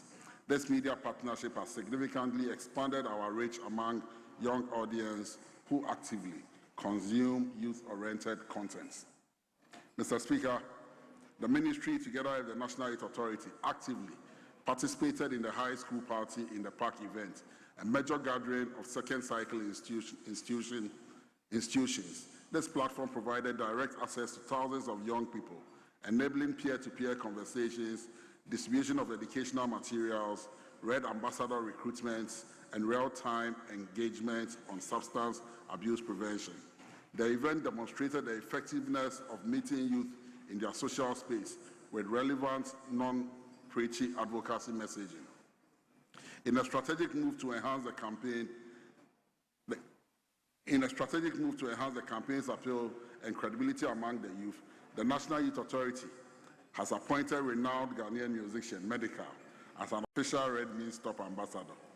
Medical's significant influence among young Ghanaians, particularly those through his music and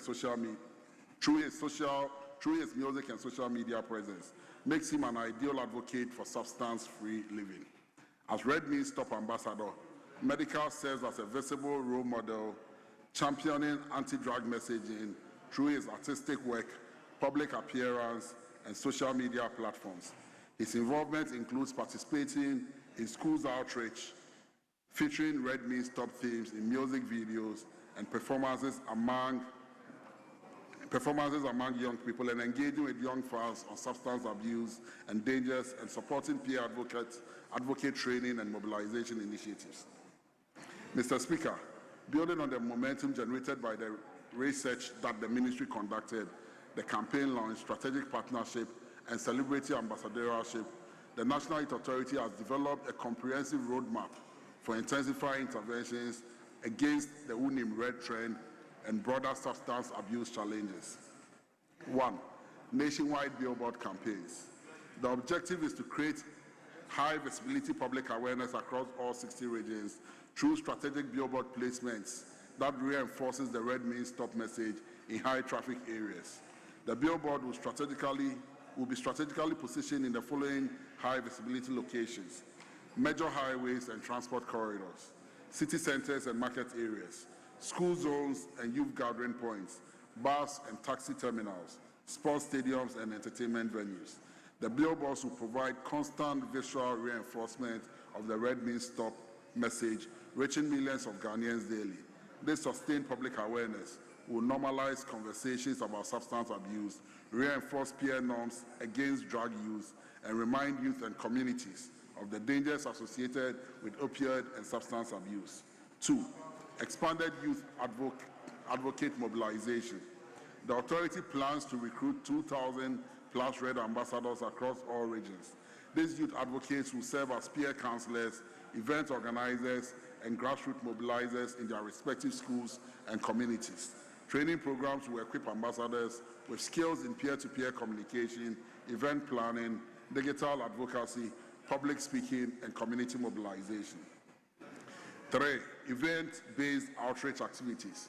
The next phase includes conducting 500 plus school outreach events annually, organizing Red Means Stop rallies and youth festivals in communities, executing concert tours featuring popular youth artists, hosting inter-school sports tournaments, promoting substance-free athleticism, and conducting talent showcasing in drama, poetry, dance, and arts with substance abuse prevention themes and messaging. 4. Multi-channel campaign amplification. Plans include intensifying social media campaigns on Facebook, Instagram, Twitter, TikTok, and WhatsApp, producing and distributing television spots and documentary contents, implementing weekly youth-focused radio programs on multiple stations, engaging additional influencers and celebrities as campaign ambassadors, and producing creative arts contents, including music, drama, visual arts, and poetry competitions. 5. Institutional partnership and policy development. Future initiatives include strengthening collaborations with the Ghana Education Service, the Ministry of Health, and the Narcotics Control Commission, establishing Red advocacy clubs as permanent features in second cycle institutions, developing comprehensive substance abuse prevention policies for schools, creating referral systems, connecting students to treatment and rehabilitation services, and engaging religious institutions, traditional authorities, and community leaders as anti-drug advocates.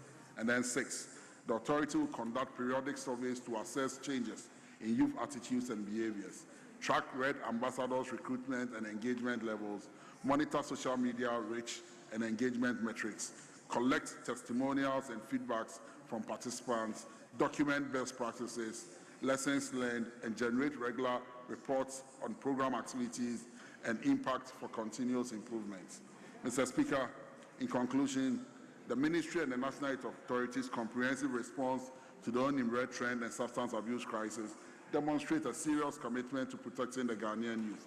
Through rigorous research, nationwide advocacy campaigns, strategic partnership, celebrity ambassadorship, and planned intense interventions, we are building a powerful movement against substance abuse. The upcoming billboard campaigns represent a critical next step in creating sustained public awareness and reinforcing anti-drug norms across all communities, combined with expanded youth mobilization, event-based outreach, multi-channel campaigns, and institutional partnership. These interventions position Ghana to make significant progress in curbing substance abuse among young people. Success will require continued political will, adequate resource allocation, sustained stakeholder collaboration, and most importantly, the passionate engagement of young people themselves. The Red Means Stop movement is their movement, and they are leading the way to a drug-free Ghana. Mr. Speaker, the Ministry will continue to monitor and assess the impact of these interventions, review them when necessary, and explore other means to ensure that youth engaged in drug use are sent to the country's rehabilitation centers for proper care. Thank you. Honourable Member, any supplementary question? Thank you very much. Right Honourable Speaker, to be fair with the Minister for Youth and Empowerment, I know this question was actually filed about 6 months ago. And with his answer with respect to Your supplementary question is about yes, that's what I'm doing. I'm just laying a basis. the amendment. Show me by the rule where you have to lay a basis for supplementary question. Please ask a supplementary question. Mr. Speaker, I want to ask the Minister for Youth if he is having resources to be able to embark on the billboard campaign that he is telling us about. Yes, Honourable Minister.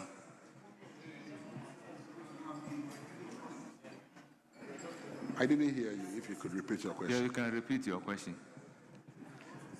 I am asking if your ministry has the resources to be able to embark on the billboard campaign. Thank you, Mr. Speaker. I don't believe any ministry has enough resources to undertake all the projects that they want to do. But what we've been able to do is we have been able to engage some private sector players to support us in that campaign.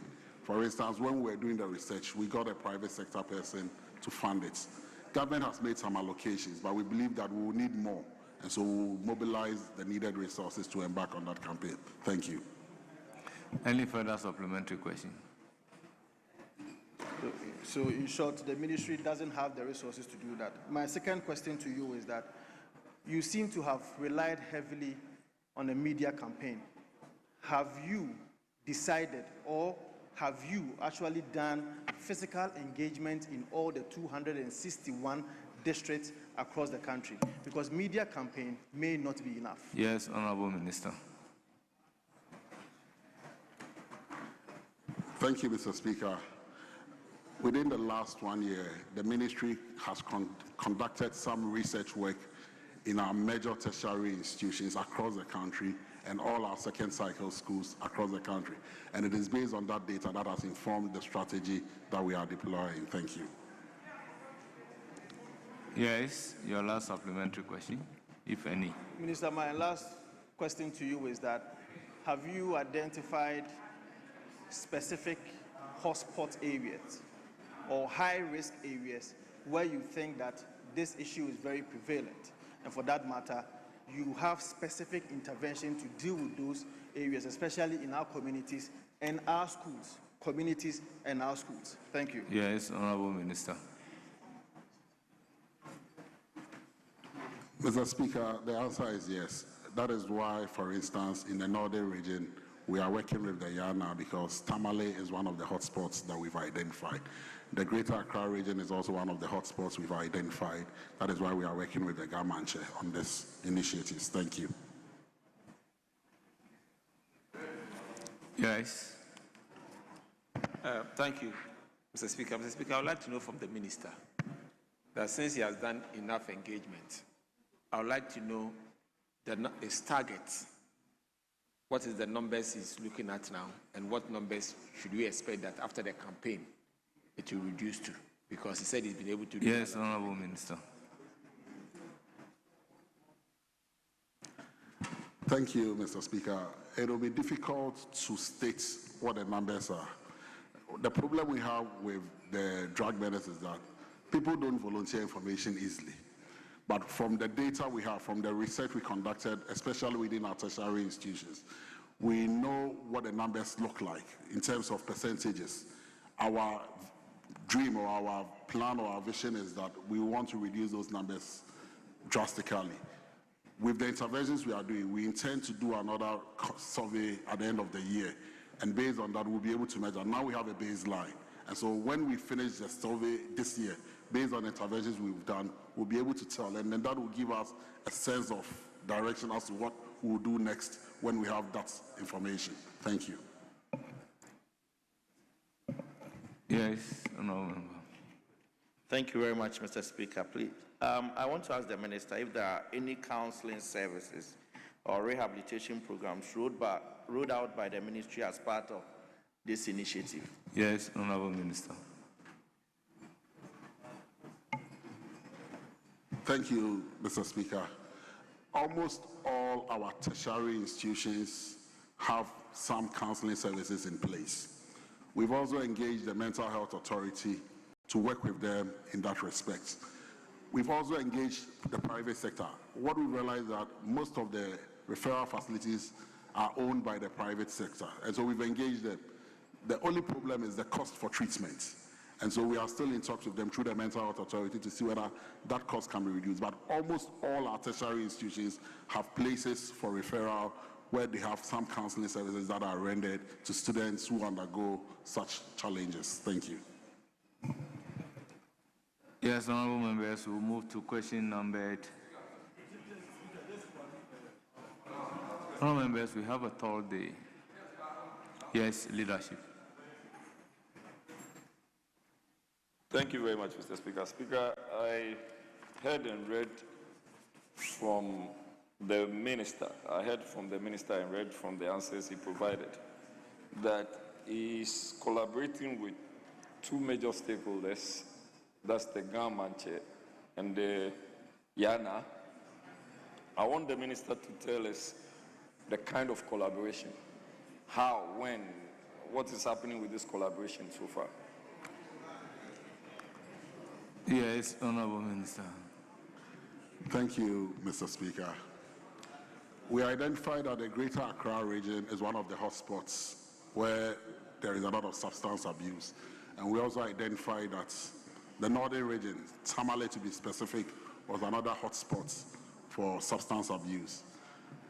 We know the role traditional authorities play in our cultural settings. As well as the ministry, together with the National Youth Authority, we formally paid courtesy calls on these traditional authorities, shared with them what our findings are, and I've asked them to be at the forefront of the campaigns for us. We've actually done engagements in Gamashi proper, where the ministry, the National Youth Authority have gone in to engage under the auspices of the traditional authorities. And then, so that is the kind of collaboration we're having with them. We've gone to them, we've briefed them, and then they are supporting our fight against the drug menace. Thank you. Yes. Speaker, thank you very much again. Speaker, I also captured a very comprehensive response to how they intend to provide visibility and also to ensure that they recruit and conduct 500+ school outreach events. Is the minister able to tell us the budget for this? Do we know what we have budgeted for this, and where is the budget coming from? Please ask specific questions. Mr. Speaker, I'm asking the minister to answer. With the nationwide billboard campaign, expanded youth advocate mobilization, event-based outreach activities, multi-channel campaign amplification, institutional partnership and policy development, monitoring and evaluation, how much are we spending on all of this? Please ask specific questions so that the minister can pick the answer and come and tell you. We are dealing with figures. Mr. Speaker, you are talking about figures. Yes. Please kindly ask specific question and the minister will come here and provide the answer. Mr. Speaker, respectfully, this question is specific, unless you otherwise... Question overruled. Very well, ask Mr. another Speaker. Question if you Mr. have. Speaker, that's okay. Mr. Speaker, I have another question. If this is overruled, that is fine. I have another. You also intend to engage medical. You have engaged medical. How did you engage medical? Are you paying him or is doing it on pro bono basis? Yes, Minister.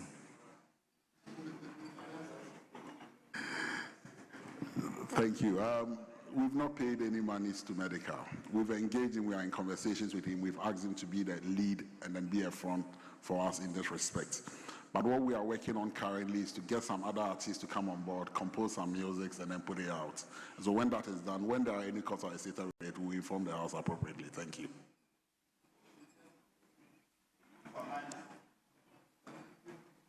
Yes. Are you saying that he will do the job before you come and seek clearance as to how much you are paying him? Question overruled. The answer is very clear. Honorable Minister, you may get seated. Yes. Thank you very much, Mr. Speaker. Honorable Minister, yes, I would want to ask, as the Minister for Youth, which makes you the commander of the Ghana Youth. Please ask supplementary question. Yes. Have you considered steps of prevention rather than solving this challenge with this recruitment, etc.? Have you considered ways of collaborating with other institutions in preventing this red coming into our country? Yes.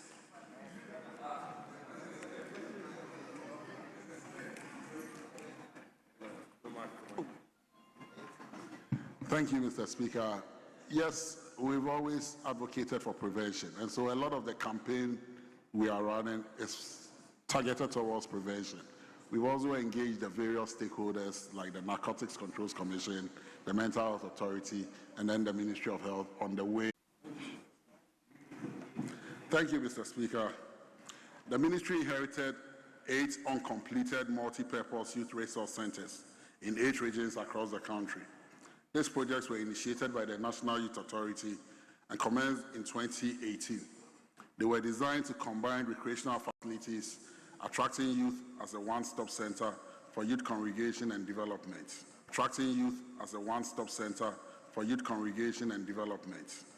The primary objective of the projects were to enhance youth development by developing and sharpening their talents, providing entrepreneurship training, and encouraging the youth to acquire life skills to make valuable contributions to national development.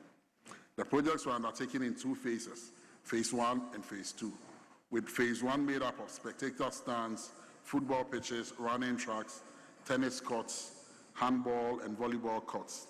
The design also provided spaces under the stands for offices for youth development training, a counseling center, an ICT center, a restaurant, and a youth-friendly health center. Phase 2 of the project included external fencing, inner perimeter fencing, security gates, ticketing booth, flood lighting, provision of electricity, transformer, and a generator, external works, pavement and lawns, and storm drains. Mr. Speaker, the following works were completed under Phase 1 of the contract.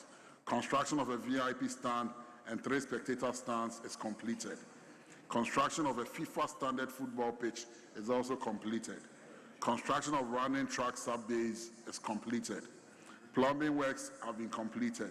Electrical wiring and fittings are completed.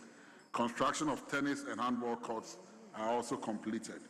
Regrettably, work on Phase 2 of the project has experienced significant delays due to financial challenges, which have greatly impacted the projects. Releases from the District Assembly's Common Fund, the main source of funding of the National Youth Authority, have stalled. the 5% of the DACF, as instructed by the NYA Act 939, has varied with the NYA receiving less than 1% of the DACF since the quarter of 2023. This has greatly impacted the NYA's ability to proceed with the completion of the youth resource centers simultaneously across the country. The NYA is indebted to its contractors, forcing them to abandon the various sites. Mr. Speaker, the ministry wishes to assure the House that phase 1 of the project, which has been fully completed, will be put to use immediately.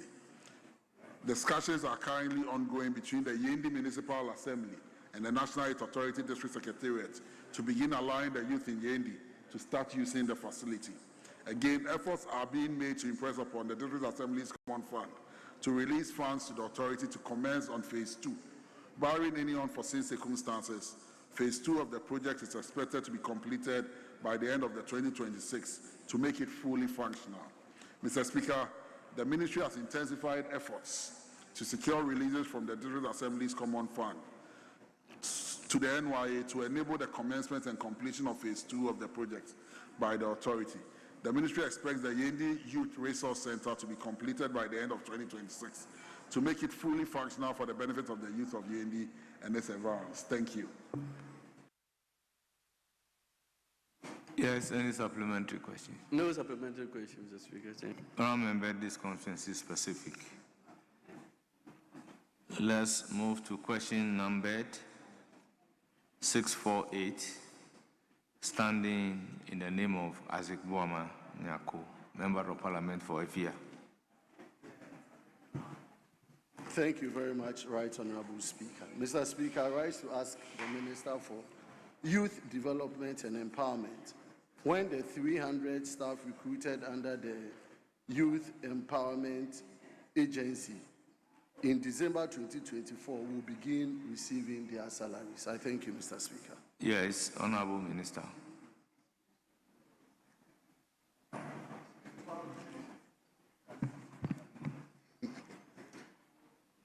Mr. Speaker, the Youth Employment Agency in 2024 recruited 300 staff and duly issued them with appointed letters.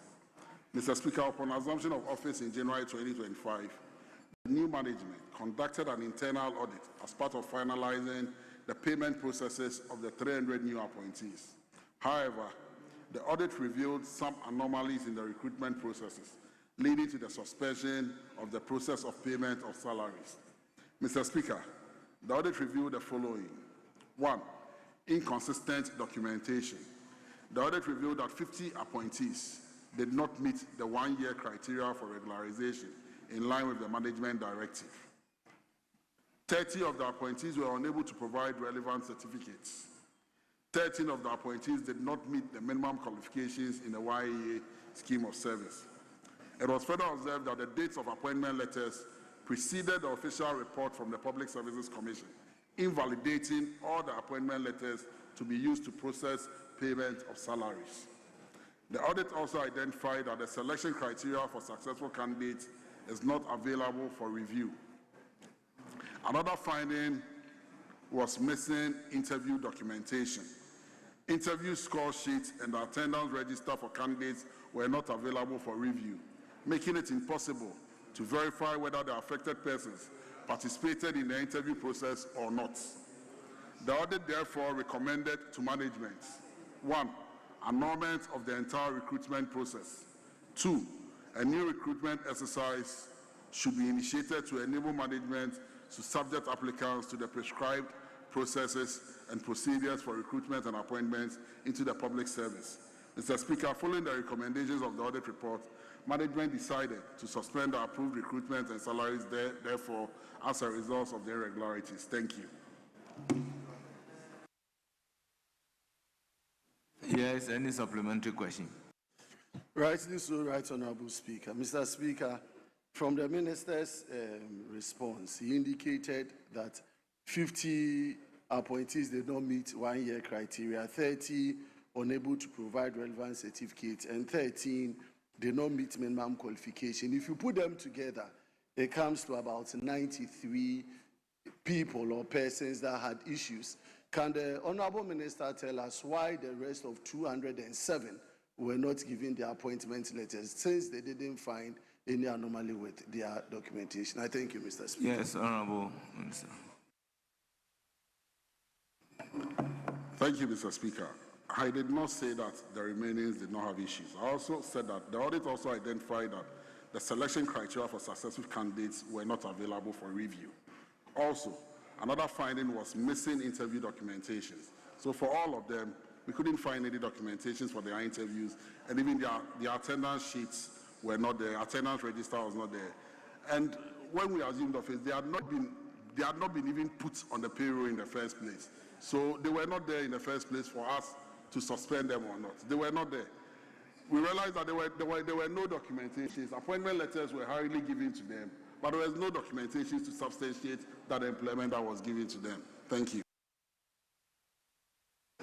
Yes, any further supplementary question? Rightly so, Mr. Speaker.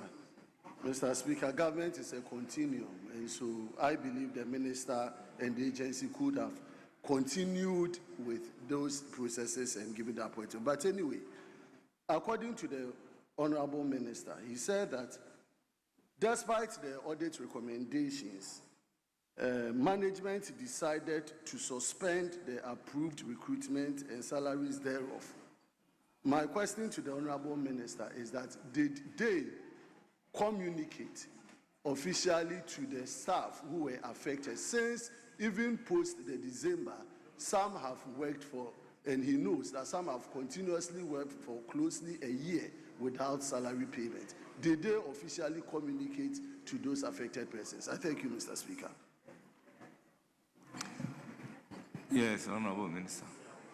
Mr. Speaker, I'll have to check with the CEO and get back to the South in that respect. Thank you. Yes.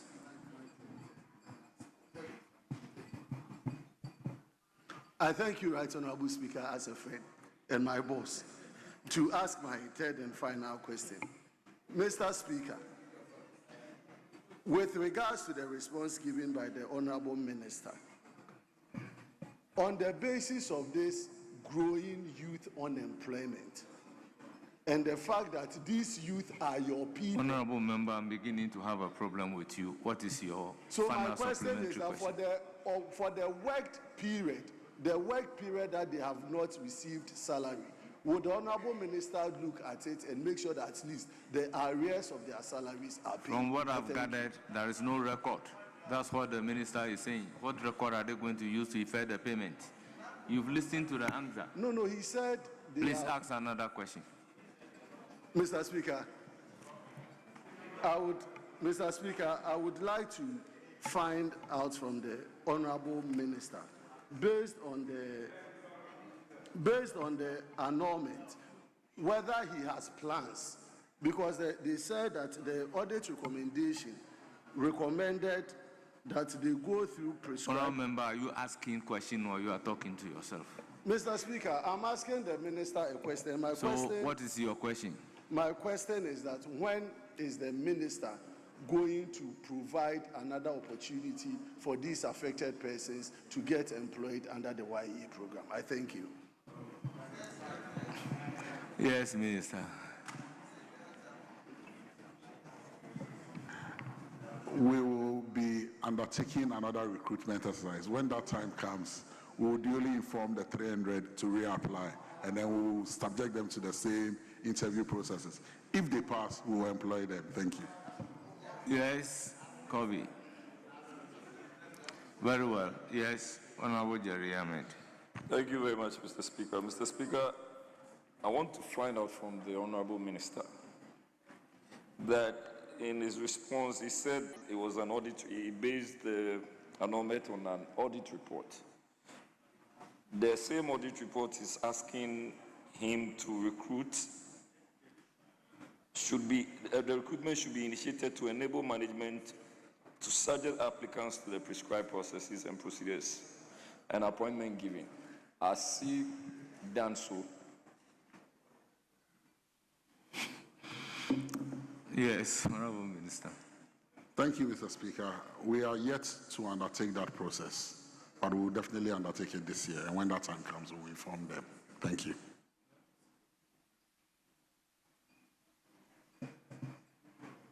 Yes. Thank you, Mr. Speaker. Mr. Speaker, the same audit report that the minister quoted from also indicated that those who have been suspended or the suspension of this approved recruitment, their salaries thereof should also not be paid. Do we know the numbers that we are talking about and how much we're supposed to be paid? Yes, Honorable Minister. Thank you, Mr. Speaker. I don't have that information readily available. I will provide it if the House duly requests for it. Thank you.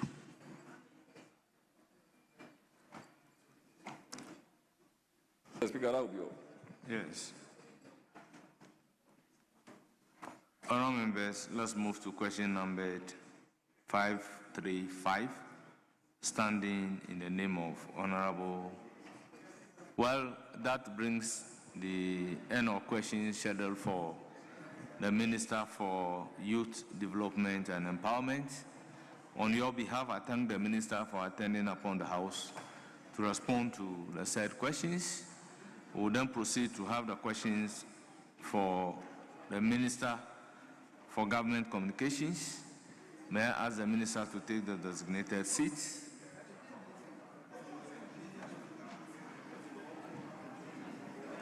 Honorable Minister, thank you for coming.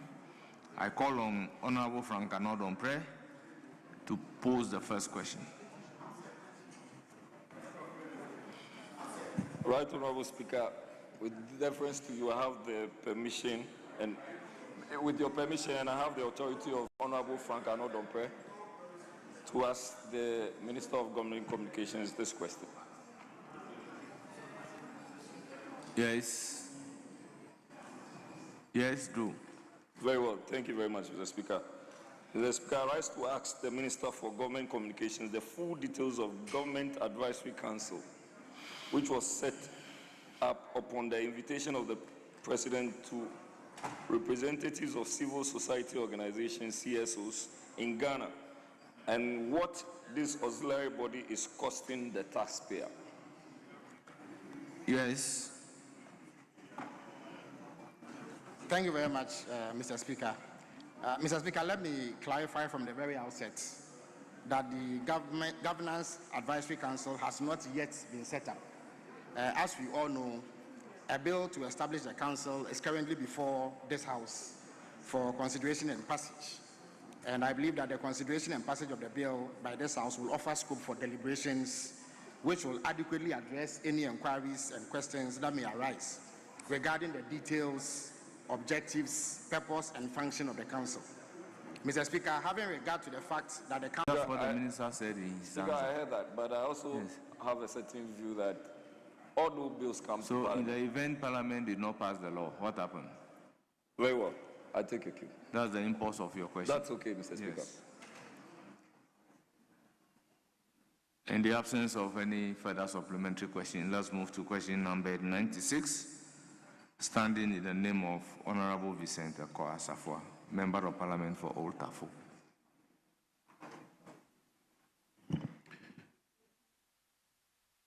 Thank you very much, Right Honorable Speaker. I rise to ask the Minister of State in charge of government communication the total cost of all committees formed by the President and his ministers and the sources of funding since the expenditure was not included in the first quarter budget approved by Parliament. Thank you. Honorable Minister, you have the floor. Thank you very much, Mr. Speaker. Mr. Speaker, the sponsor of the question seeks information on the committees formed by the President and ministers and the cost to the state thereof and how they were funded. Let me say that I speak for the President and his office, and as such, I am only able to speak to what the President has done in relation to this question. Though I'm also Minister responsible for Government Communications, which means that I coordinate government information dissemination. Questions on committees formed by ministers are best answered by the relevant sector ministers themselves, as my office has no hand in the formation of the committees spoken about. However, on the specific issue of the committees formed by the President, I am able to report that the following committees have been formed by His Excellency the President. 1. Preparatory Committee on Operation Recover All Routes, popularly called ORAL. 2. Planning Committee for the National Economic Dialogue. 3. Planning Committee for the National Forum on Education. 4. Planning Committee for the Independence Day celebration. And finally, 5. The Constitution Review Committee. Mr. Speaker, in respect of the Preparatory Committee for Operation Recover All Routes, ORAL, and the Planning Committee for the Independence Day celebration, I can report that no money was spent on their work as members of the two committees did not take any per diems, has presented their reports. The process is not complete. Has presented their reports. The process is not complete. There is a pending committee on implementation, which will be formed shortly.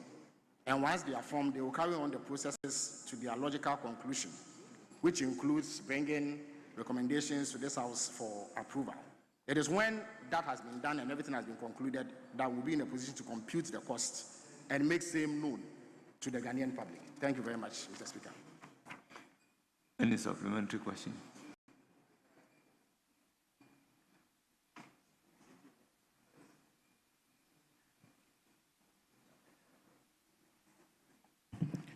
Thank you very much, Mr. Speaker.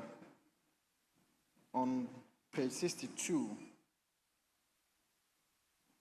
of the order paper, the advertised answer is here in paragraph 2. I read, when I received a question from the Honorable Vincent Assefuah, I wrote back to Parliament through the clerk to seek clarity and specificity, as I was being asked to answer questions for government organizations I do not speak for or do not work in. Mr. Speaker, I have in my hand a Facebook post of the Honorable Felix Ofosu-Kwakye, which declares that today I appear for the Government Accountability Series to answer all questions related to the work of the President, the Presidency, and the government in general. Is it the case that the Minister speaks for some selected ministries at his own convenience, or he speaks for all the ministries? Thank you. Question overruled. Ask another question.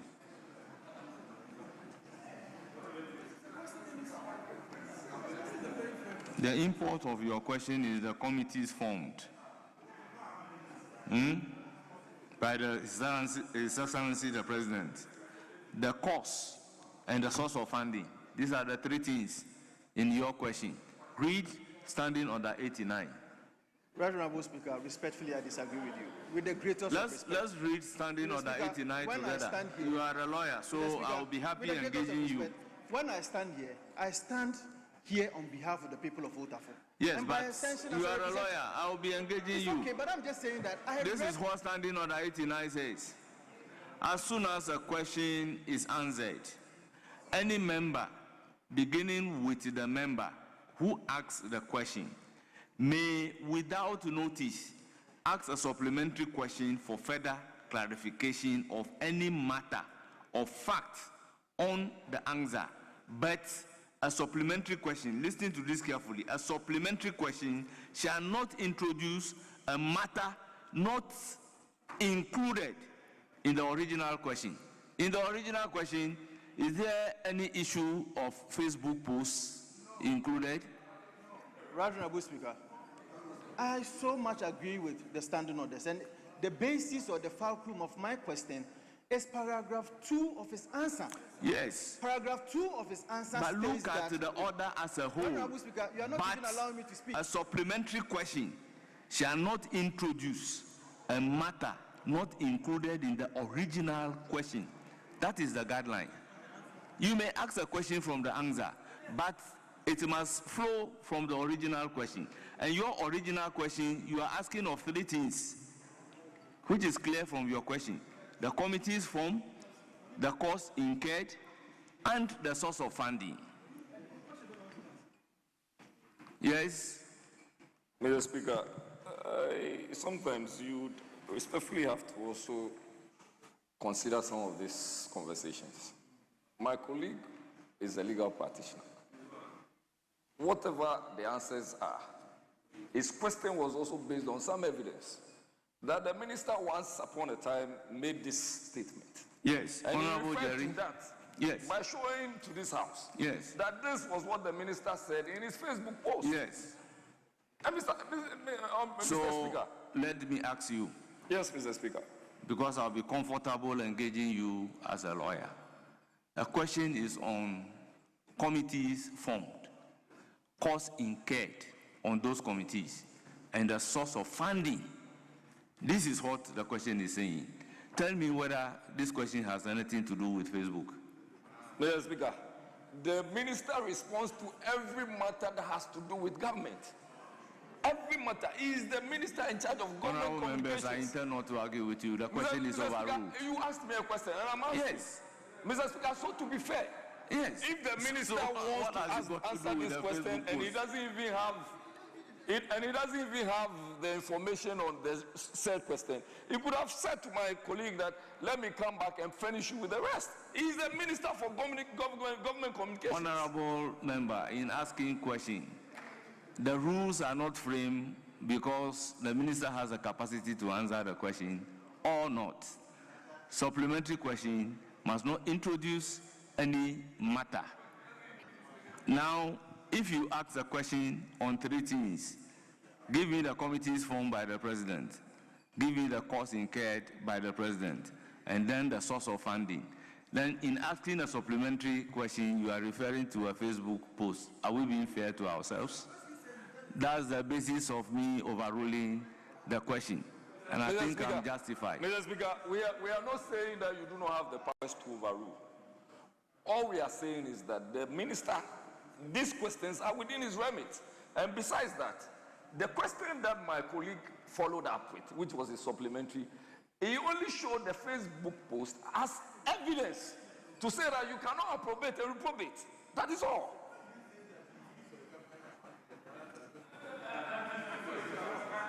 Right, Honorable Speaker. And Mr. Speaker, if we are not careful, then we will not have, we'll start having issues with credibility as to when there are questions you cannot. Because the same minister is also noted to have said something on Chips compound. When he was confronted with the same question, he came back to say that... Member, you are getting completely out of order. Honourable member, if you have another question, please ask. Right, Honorable Speaker. This is a house that you yourself... Please, do you have any further question? Mr. Speaker, no, I have if you don't have a further question, Mr. Speaker, Honourable Minister... I have three supplementary questions. No, yes. hold on. Please, no, ask. hold on. If you have a further question. My question to the minister stems from his own answer. Page 62 of the answer that has been advertised in the order paper, which answer is to the effect that when I received the question from the Honorable Vincent Assefuah, I wrote back to Parliament through the clerk to seek clarity and specificity as I was being asked to answer questions for government organizations I do not speak or do not work in.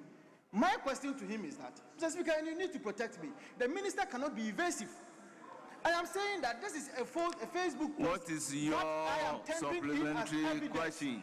That the minister... So you can ask the minister whether he said that to Parliament or not. But so long as you are referring to issues of Facebook, probably you can ask a specific question based on the Facebook post by the minister, and then the minister will come and answer. But this cannot be by way of a supplementary question. And honourable member, I think we don't have a further supplementary question. If any other member has a supplementary question, the honourable member may do so. With this question, then I mean Ghanaians are watching. This is not fair. My second question to him is that. Honourable member, can you resume your seat? My second question. Please resume your seat. Honourable member, can you resume your seat? I have three questions. I take offence from the word I'm not being fair. Resume your seat. Yes, Honorable John Nyako, if you have a supplementary question, you can ask. It's okay, I retract that. It's okay, I retract that. Honorable John Dako, if you have a supplementary question, please ask. No, I have questions. I'm saying that I retract that. Honorable Minister, in the absence of any supplementary question, you are accordingly discharged. We thank you for attending upon the House and responding to questions. They are seeing how unfair you are. Honorable members, question time is ended. Yes, available leader, any indication? We disrespect you as well. We are members of parliament. As we are members of parliament, we have every responsibility to speak. Why can't you speak? Why can't you speak? Can't you speak? We have got questions here. Can't you answer? We will disrespect you if you disrespect us. We will disrespect you if you disrespect us. You cannot disrespect this side of the house.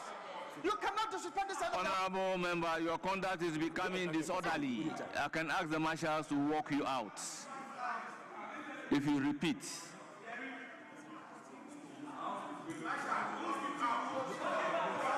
Yes.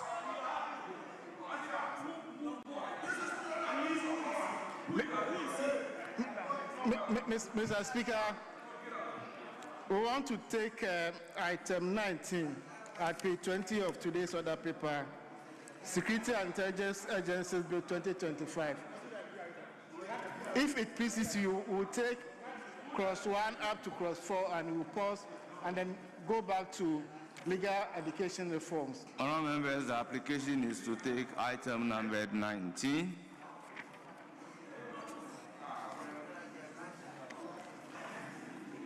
Yes, minority, available minority leader. The application is to take the item number 19. Mr. Speaker, that's okay. We are okay too. Very well. Honourable members, Security and Intelligence Agencies Bill 2025 at consideration stage.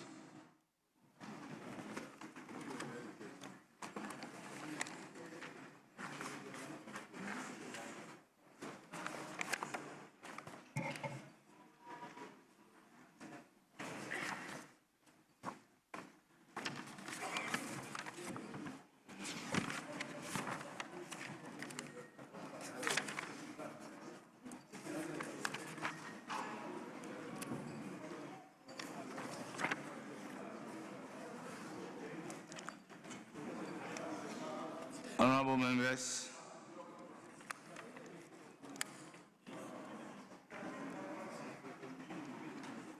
the maze has been tilted. We therefore proceed to take clause 1 of Security and Intelligence Agencies Bill 2025. Chairperson of the committee.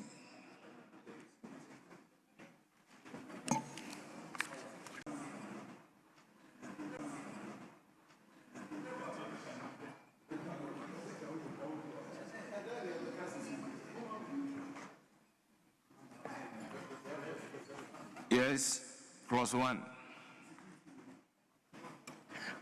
Composition of National Security Council. Chairperson of the committee. Thank you, Mr. Speaker. We have an amendment on subclause 2, and it's to have the deletion of subclause 2. The reason being that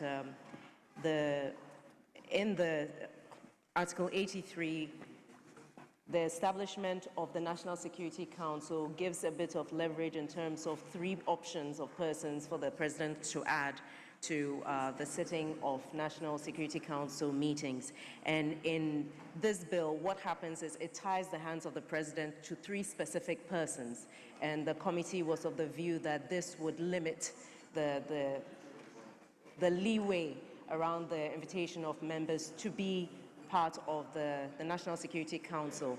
And given that we cannot fully anticipate future threats or perceived national security risks, the committee was of the view that we needed to delete this specific clause to retain the original rendition. Where the proposal is to delete clause 1, 2.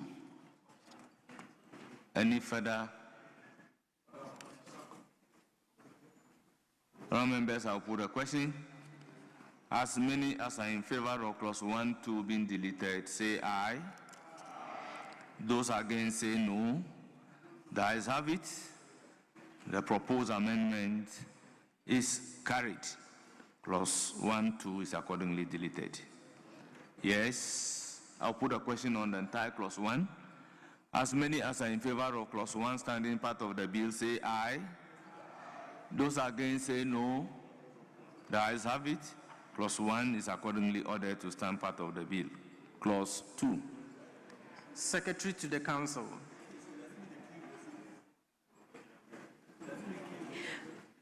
Mr. Speaker, there are no amendments proposed for the second clause.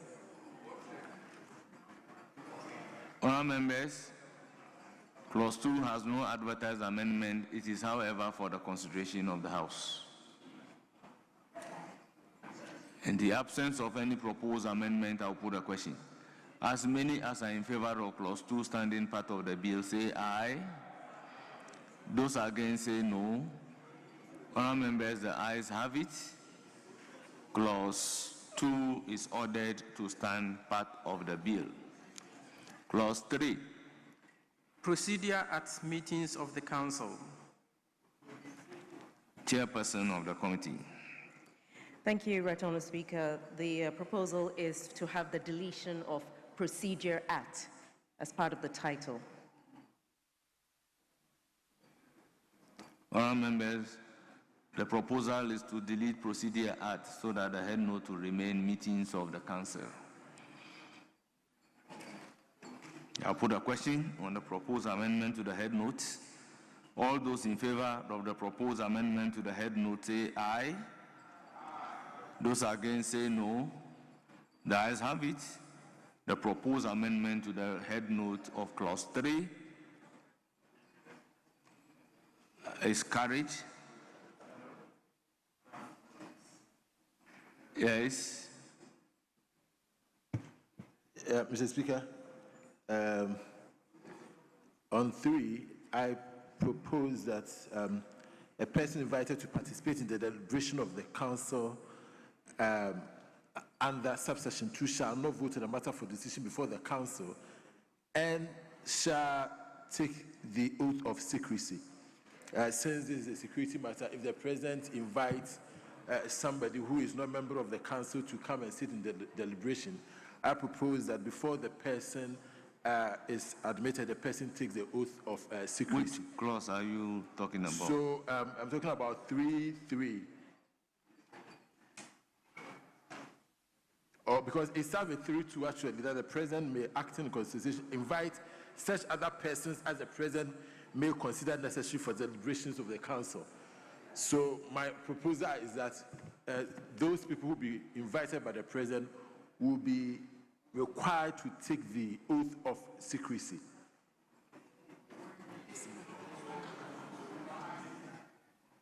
So what is your proposed amendment? So, Mr. Speaker, my proposed amendment is to add that and the, okay, so if you take 3.2, the President may act in consultation with the Council, invite such other persons as the President considers necessary for any deliberation of the Council, and the such persons shall take the oath of secrecy before the deliberation. And such persons shall take the oath of secrecy before deliberation. Is there a provision in the law for members to take oath of secrecy? Yeah, Mr. Speaker, I'm saying that this is National Security Council, and the members, yes, I'm sure when they are being constituted, they will be asked to take the oath of secrecy. Or looking at the caliber of people, they probably would have taken the oath of secrecy anyways. But the law is asking the President to bring in people who are not members of the Council. And I'm saying that for the purposes of protecting our national security, those people who will be invited should be asked to take the oath of secrecy.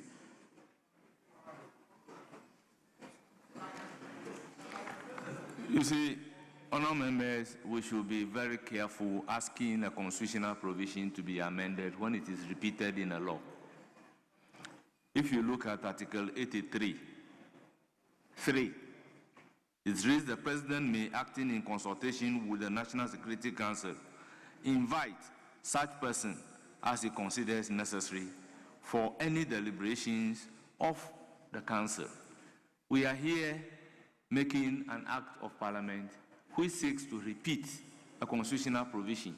So if you are calling for amendment of that provision, then you are in effect amending the constitution through the back door. Because this is just a repetition of a constitutional provision. Mr. Speaker, with respect, I beg to differ on this, because if the framers wanted us to know that this is a constitutional provision, they would have stated so like they did for Section 1. Section 1, they state the constitutional provision. In Section 3, they don't state the constitutional provision. So you are only, in my view, because you're a lawyer, you are just importing it in, that this is lifted from the Constitution. If it was supposed to be lifted from the Constitution, the drafter would have stated so. And so on this, I don't see as something that comes from do you agree with me that this provision is same as what I have read in the Constitution? Yeah, of course, Mr. Speaker, you have read the constitutional provision, and so constitutional provision, you can take your Constitution and look at Article 83.3. Yes, Mr. And then you look at the provision. Yes. In clause 3,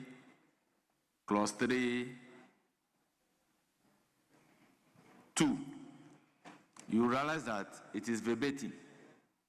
Being verbatim, the Constitution is the supreme law of the land, above and beyond which no further law exists. So when the head note of this particular constitutional provision is National Security Council, and now this particular provision is dealing with national security. No, Mr. Speaker, if that's the argument, then you see that the head note of this one is not National Security Council. The head note of this one, now we've deleted the procedure. The head note of this one is meeting of the council.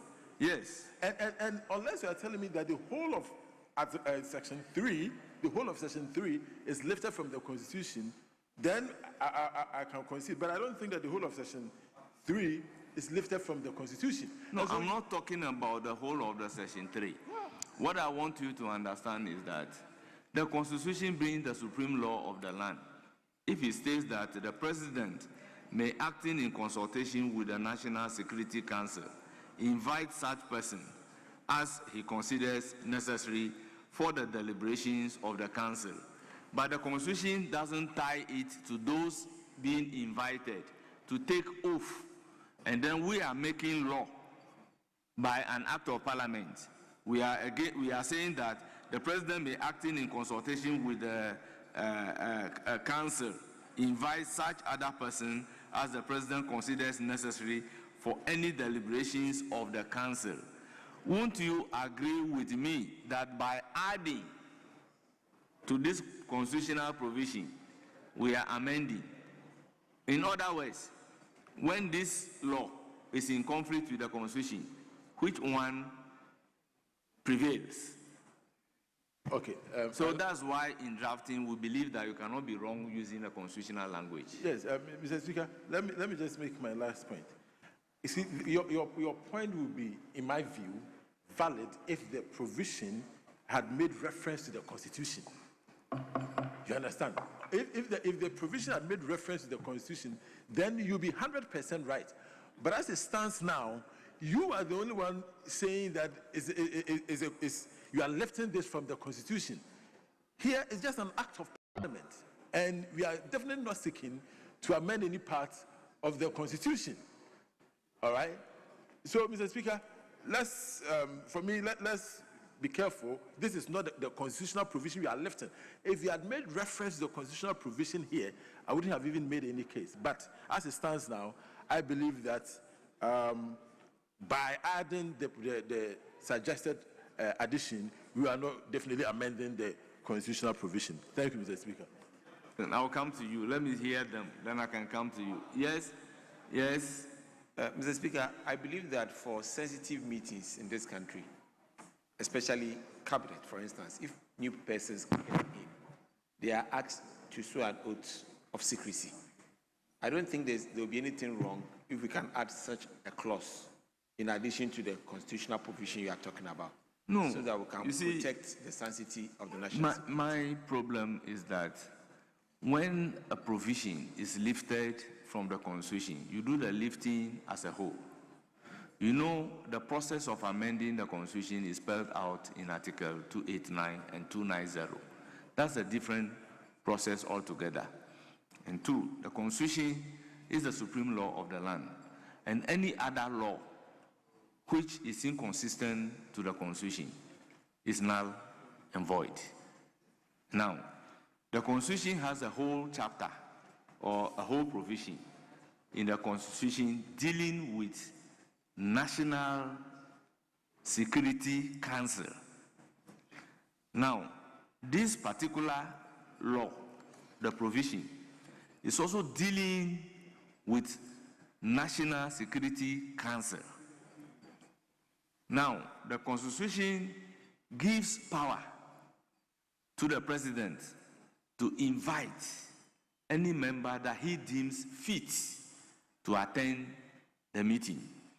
Now, because this provision in the law is also dealing with the National Security Council meeting, the provision in the Constitution, particularly in Article 83(3), is being lifted and placed in this particular law for me, for ease of reference.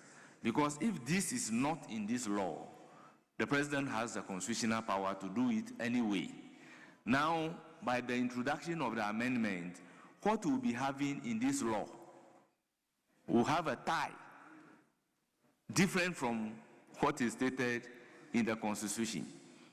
So clearly, I'm seeing it as an amendment, because if it is not seen as an amendment, when you put this law together, it is the Constitution that prevails.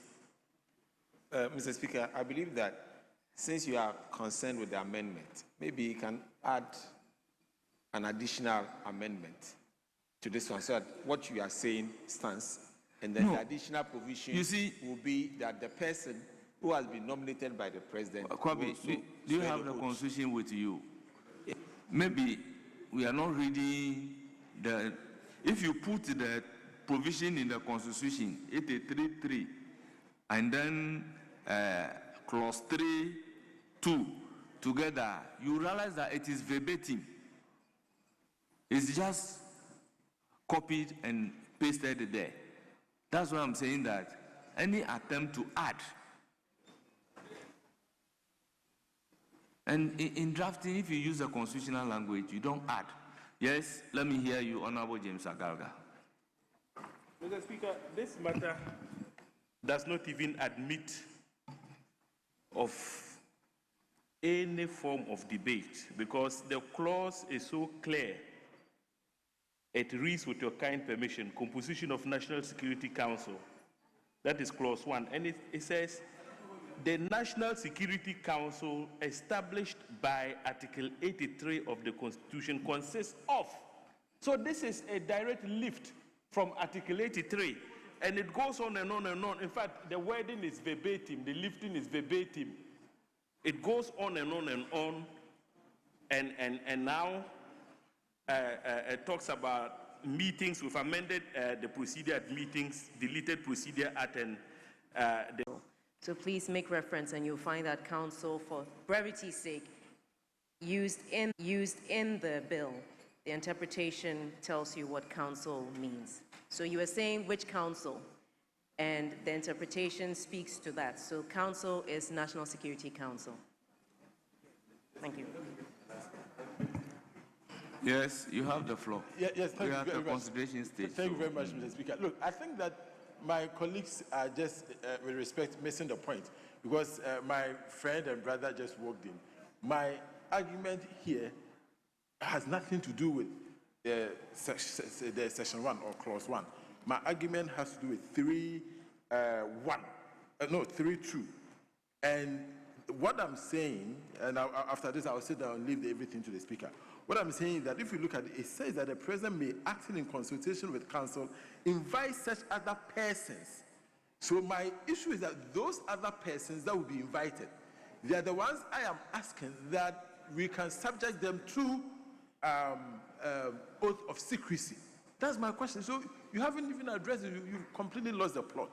So I'm saying that if we can add the suggested amendment, it will protect the state. Of course, Mr. Speaker disagrees, and he believes that this is lifted from the Constitution, and so any addition will amount to constitutional amendment. But I am saying that if the framers wanted us to know that this is from the Constitution, they would have stated it just like they did for Section 1 of the clause. And that's all I'm making. That's the point I'm making. You see, 2 and 3, you will realize that it is a repetition of the constitutional provision in Article 83. So this is not a matter of cross-referencing. Then, Mr. Speaker, with respect, why did we amend the 2? Why did the chairperson ask that if 1, 2, and 3 are directly lifted from the Constitution, then why did she take the 2 out? And you agree that it too should be taken out as well?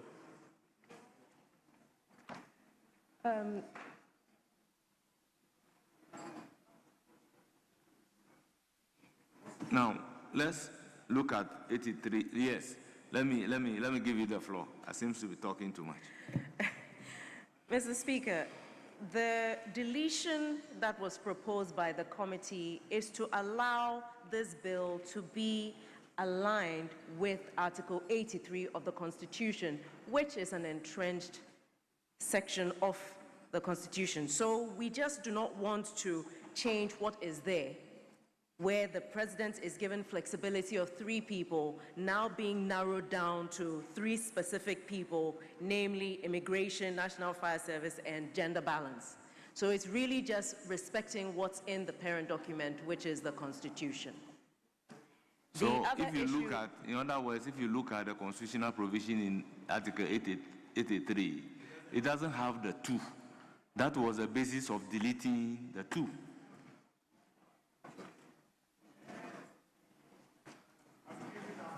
Yes, honourable members, can I now put a question?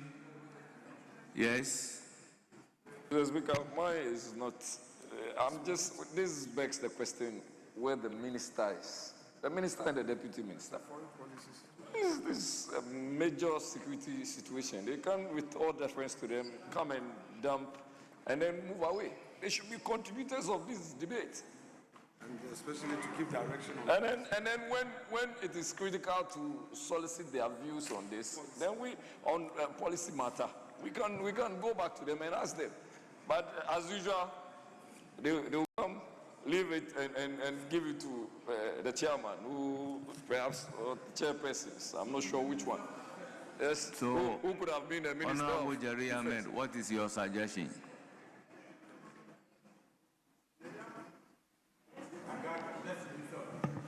Mr. Speaker. Honorable Minority Leader, I think I'll come to you.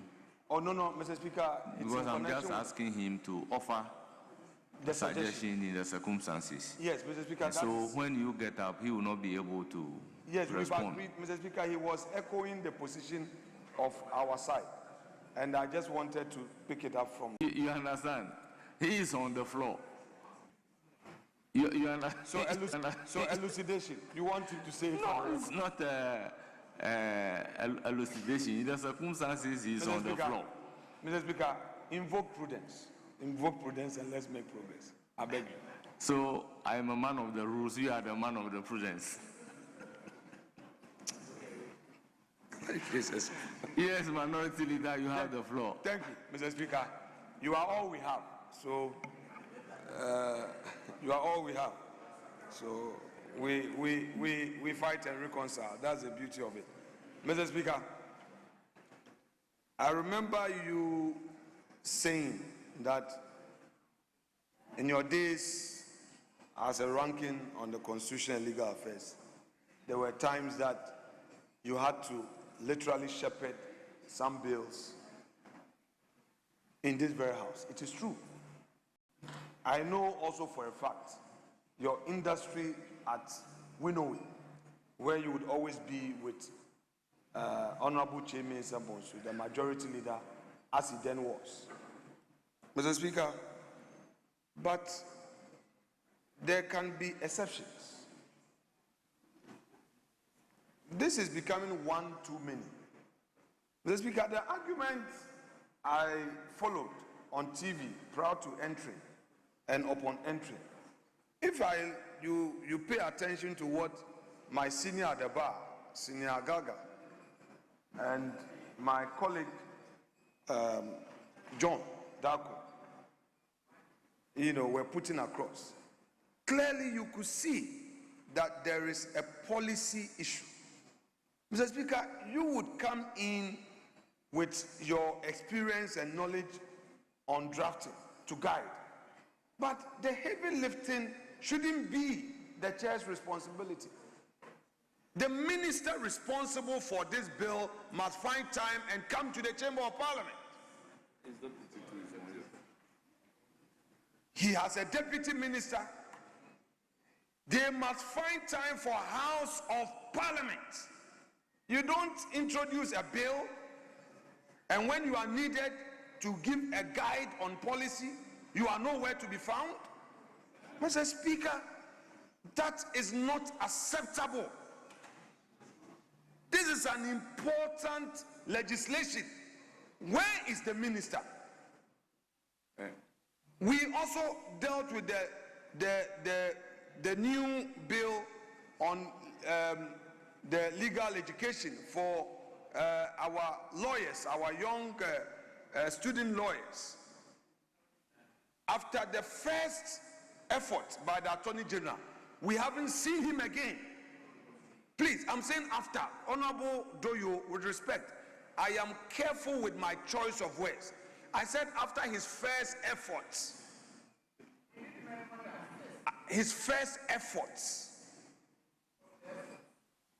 We have been recording him absent upon absent. Mr. Speaker, it gets to a point that partisanship cannot save a situation. It's not about NDC or MPP or maybe the Speaker having to manage it on your behalf. If you don't have time for House of Parliament, don't introduce your bill. Don't. What is the time? There's a minister, there's a deputy minister. One of them should at least be here. Nothing can save the situation, Mr. Speaker. I am making a plea to the available leader that he should make efforts to call the minister responsible for national security to come in. Because, Mr. Speaker, there are serious amendments. We have filed copious amendments. Some have gone into the order paper. There is an order paper addendum coming. Our side here, we are committed to doing parliamentary business. So there are a lot of amendments. There are a lot. A lot. It's not going to be business as usual.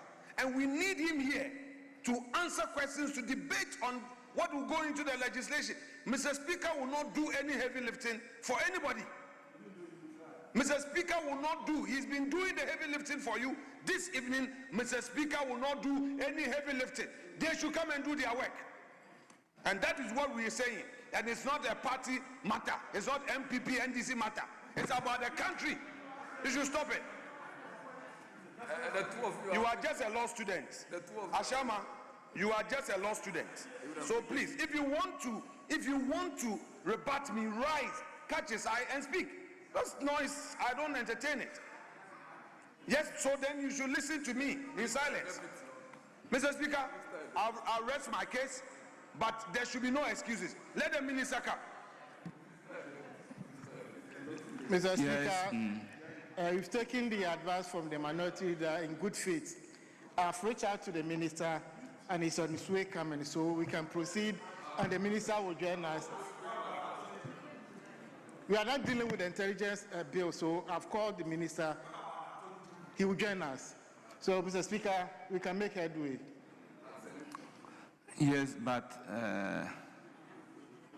the responsibility of Parliament until it is passed by the House. So Article 93(2) is very clear.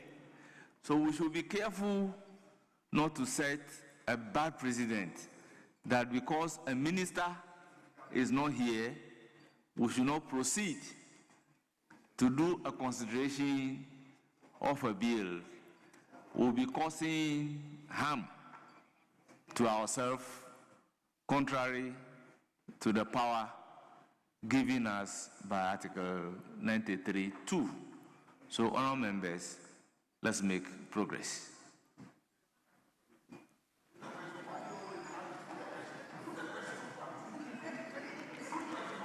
Honourable members, any proposed amendment to clause 3? In the absence of any further amendment, I will put a question.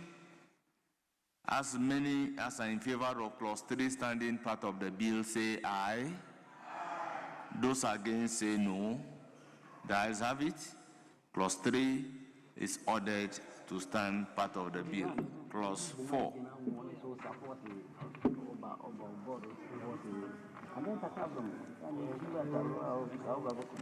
Clause 4. There is amendment I at page 20. Clause 4.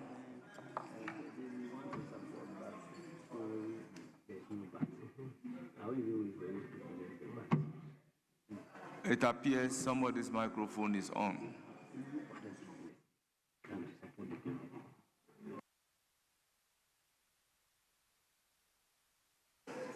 Okay. Functions of the council. Chairperson of the committee. Right, Honourable Speaker, we're proposing that for paragraph A, line 2, to delete the country and insert Ghana. Proposed amendment is for the consideration of the House. All members, I'll put a question in the absence of any further amendment. Yes. Speaker, I want some assistance from Honorable Agalga. Earlier, he was referring to some verbatim lifting of a constitutional provision in respect of the discussion under clause 3. Now, upon a careful reading of this clause, I note that the functions have been left open.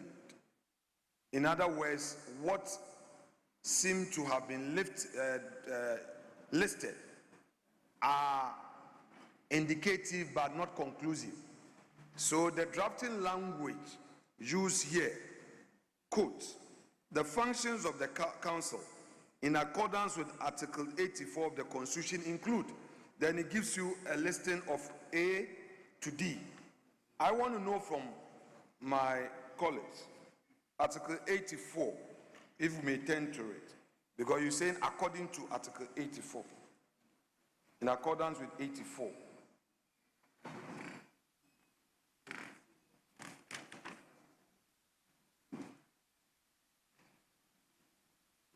Mr. Speaker,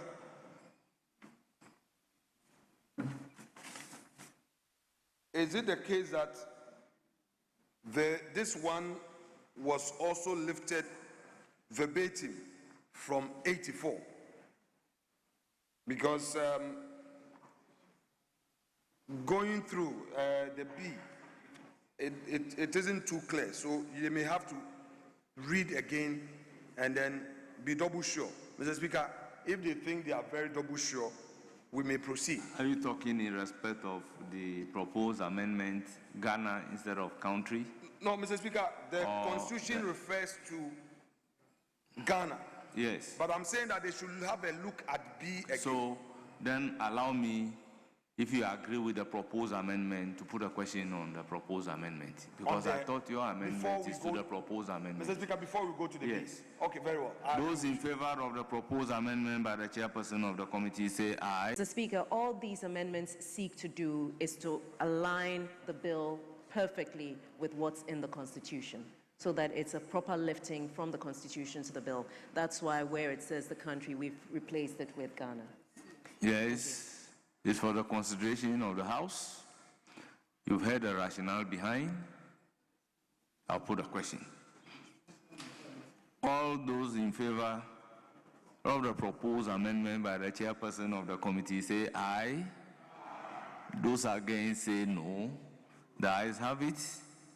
The proposed amendment to clause 4 of the bill is ordered to stand part of the bill. Yes, a further consequential amendment to clause 4, that is V.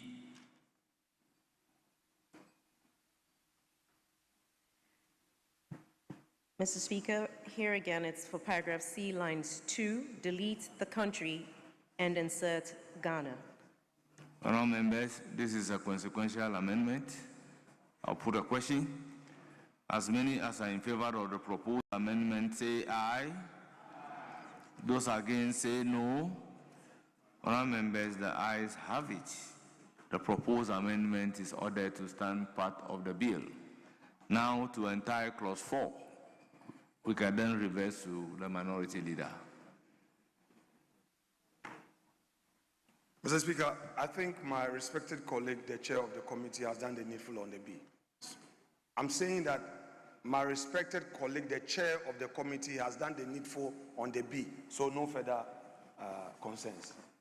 So, honourable members, in the absence of any further amendment, I'll put a question on entire clause 4. As many as are in favor of clause 4 standing part of the bill say aye. Those against say no. Honourable members, the ayes have it. Clause 4, as variously amended, is ordered to stand part of the bill. Clause 5. Committees of the Council. Chairperson of the committee.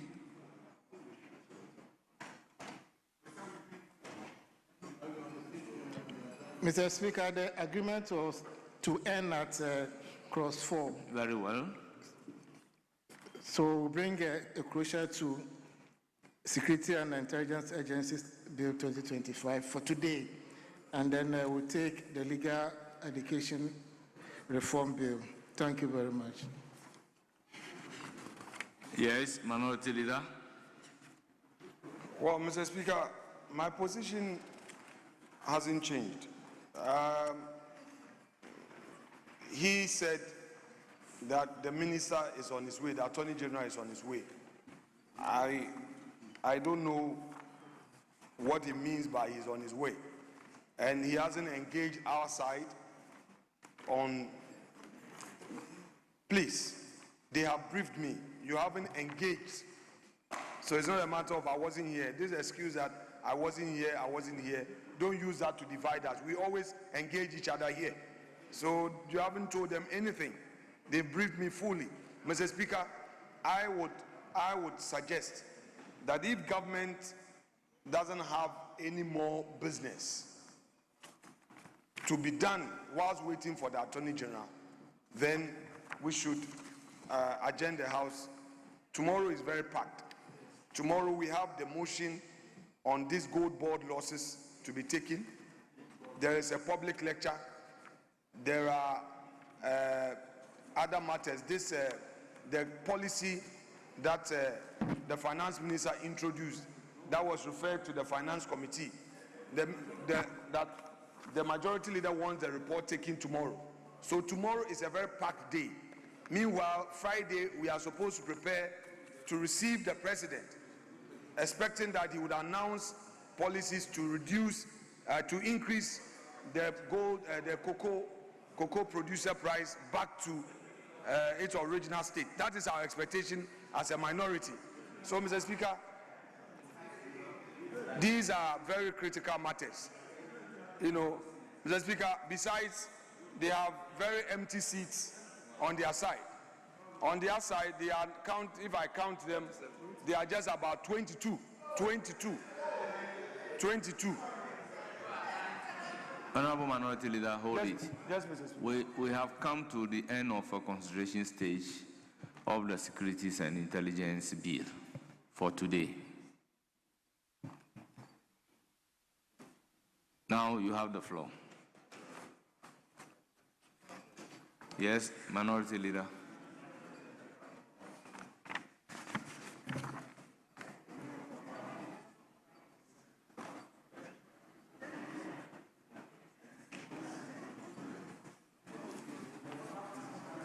Yes.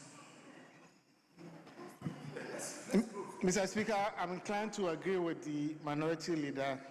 I was expecting that he will allow us to do about 3 crosses, but the way he put it, I have no any other option than to agree with him, so that. So, Mr. Speaker, we are in your hands. We've done more than 5 hours, so that tomorrow we can start by 10 a.m. 10. So that we can close early and leave this space for the security people to do the arrangements. We are in his hands. We are in his hands. No.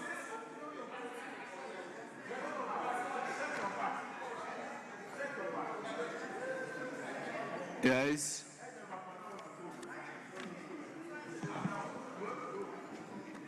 Mr. Speaker,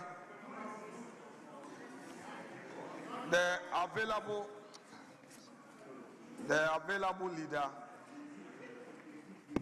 leading government business says that there is nothing more to be done and that we are in your hands. Mr. Speaker, we agree with him that indeed we are in your hands. We need to go rest and prepare for tomorrow. Tomorrow is a long day, a very long day. Prize and so Minority Leader. Yes, Mr. Speaker. You said you are in my hands. Mr. Speaker, relax. So, Mr. Speaker, relax. Mr. Speaker, Mr. Speaker, don't miss mischief. Now you are our boss. I'm saying that the two of us, the leadership of this house, is in agreement that there should be an adjournment. Let me put it in an unfiltered language. The two of us, that's the agreement. That so this house I thought you are in my hands because we've done in excess of 5 hours. Mr. Speaker, you are this man. So I'm speaking in respect. Oh, very well. The way you said, Mr. Speaker, I know you. Sometimes you can give an uppercut. So you, when you are now, so now you are in my hands. I know what you can do thereafter. So, Mr. Speaker, it's not me, Kwamena, saying that we are in your hands. The two of us, majority, minority, are in agreement that this house be adjourned. However, as a matter of procedure, since we've gone beyond 5 hours, it is therefore your bona fide, Mr. Speaker, your prerogative to declare the house to stand adjourned. That is all. Honourable members, it is true we've sat in excess of 5 hours. Therefore, I stand on Order 56-2 to adjourn the House. The House is accordingly adjourned till Thursday, 26th day of February, 2026, at 10 o'clock in the forenoon.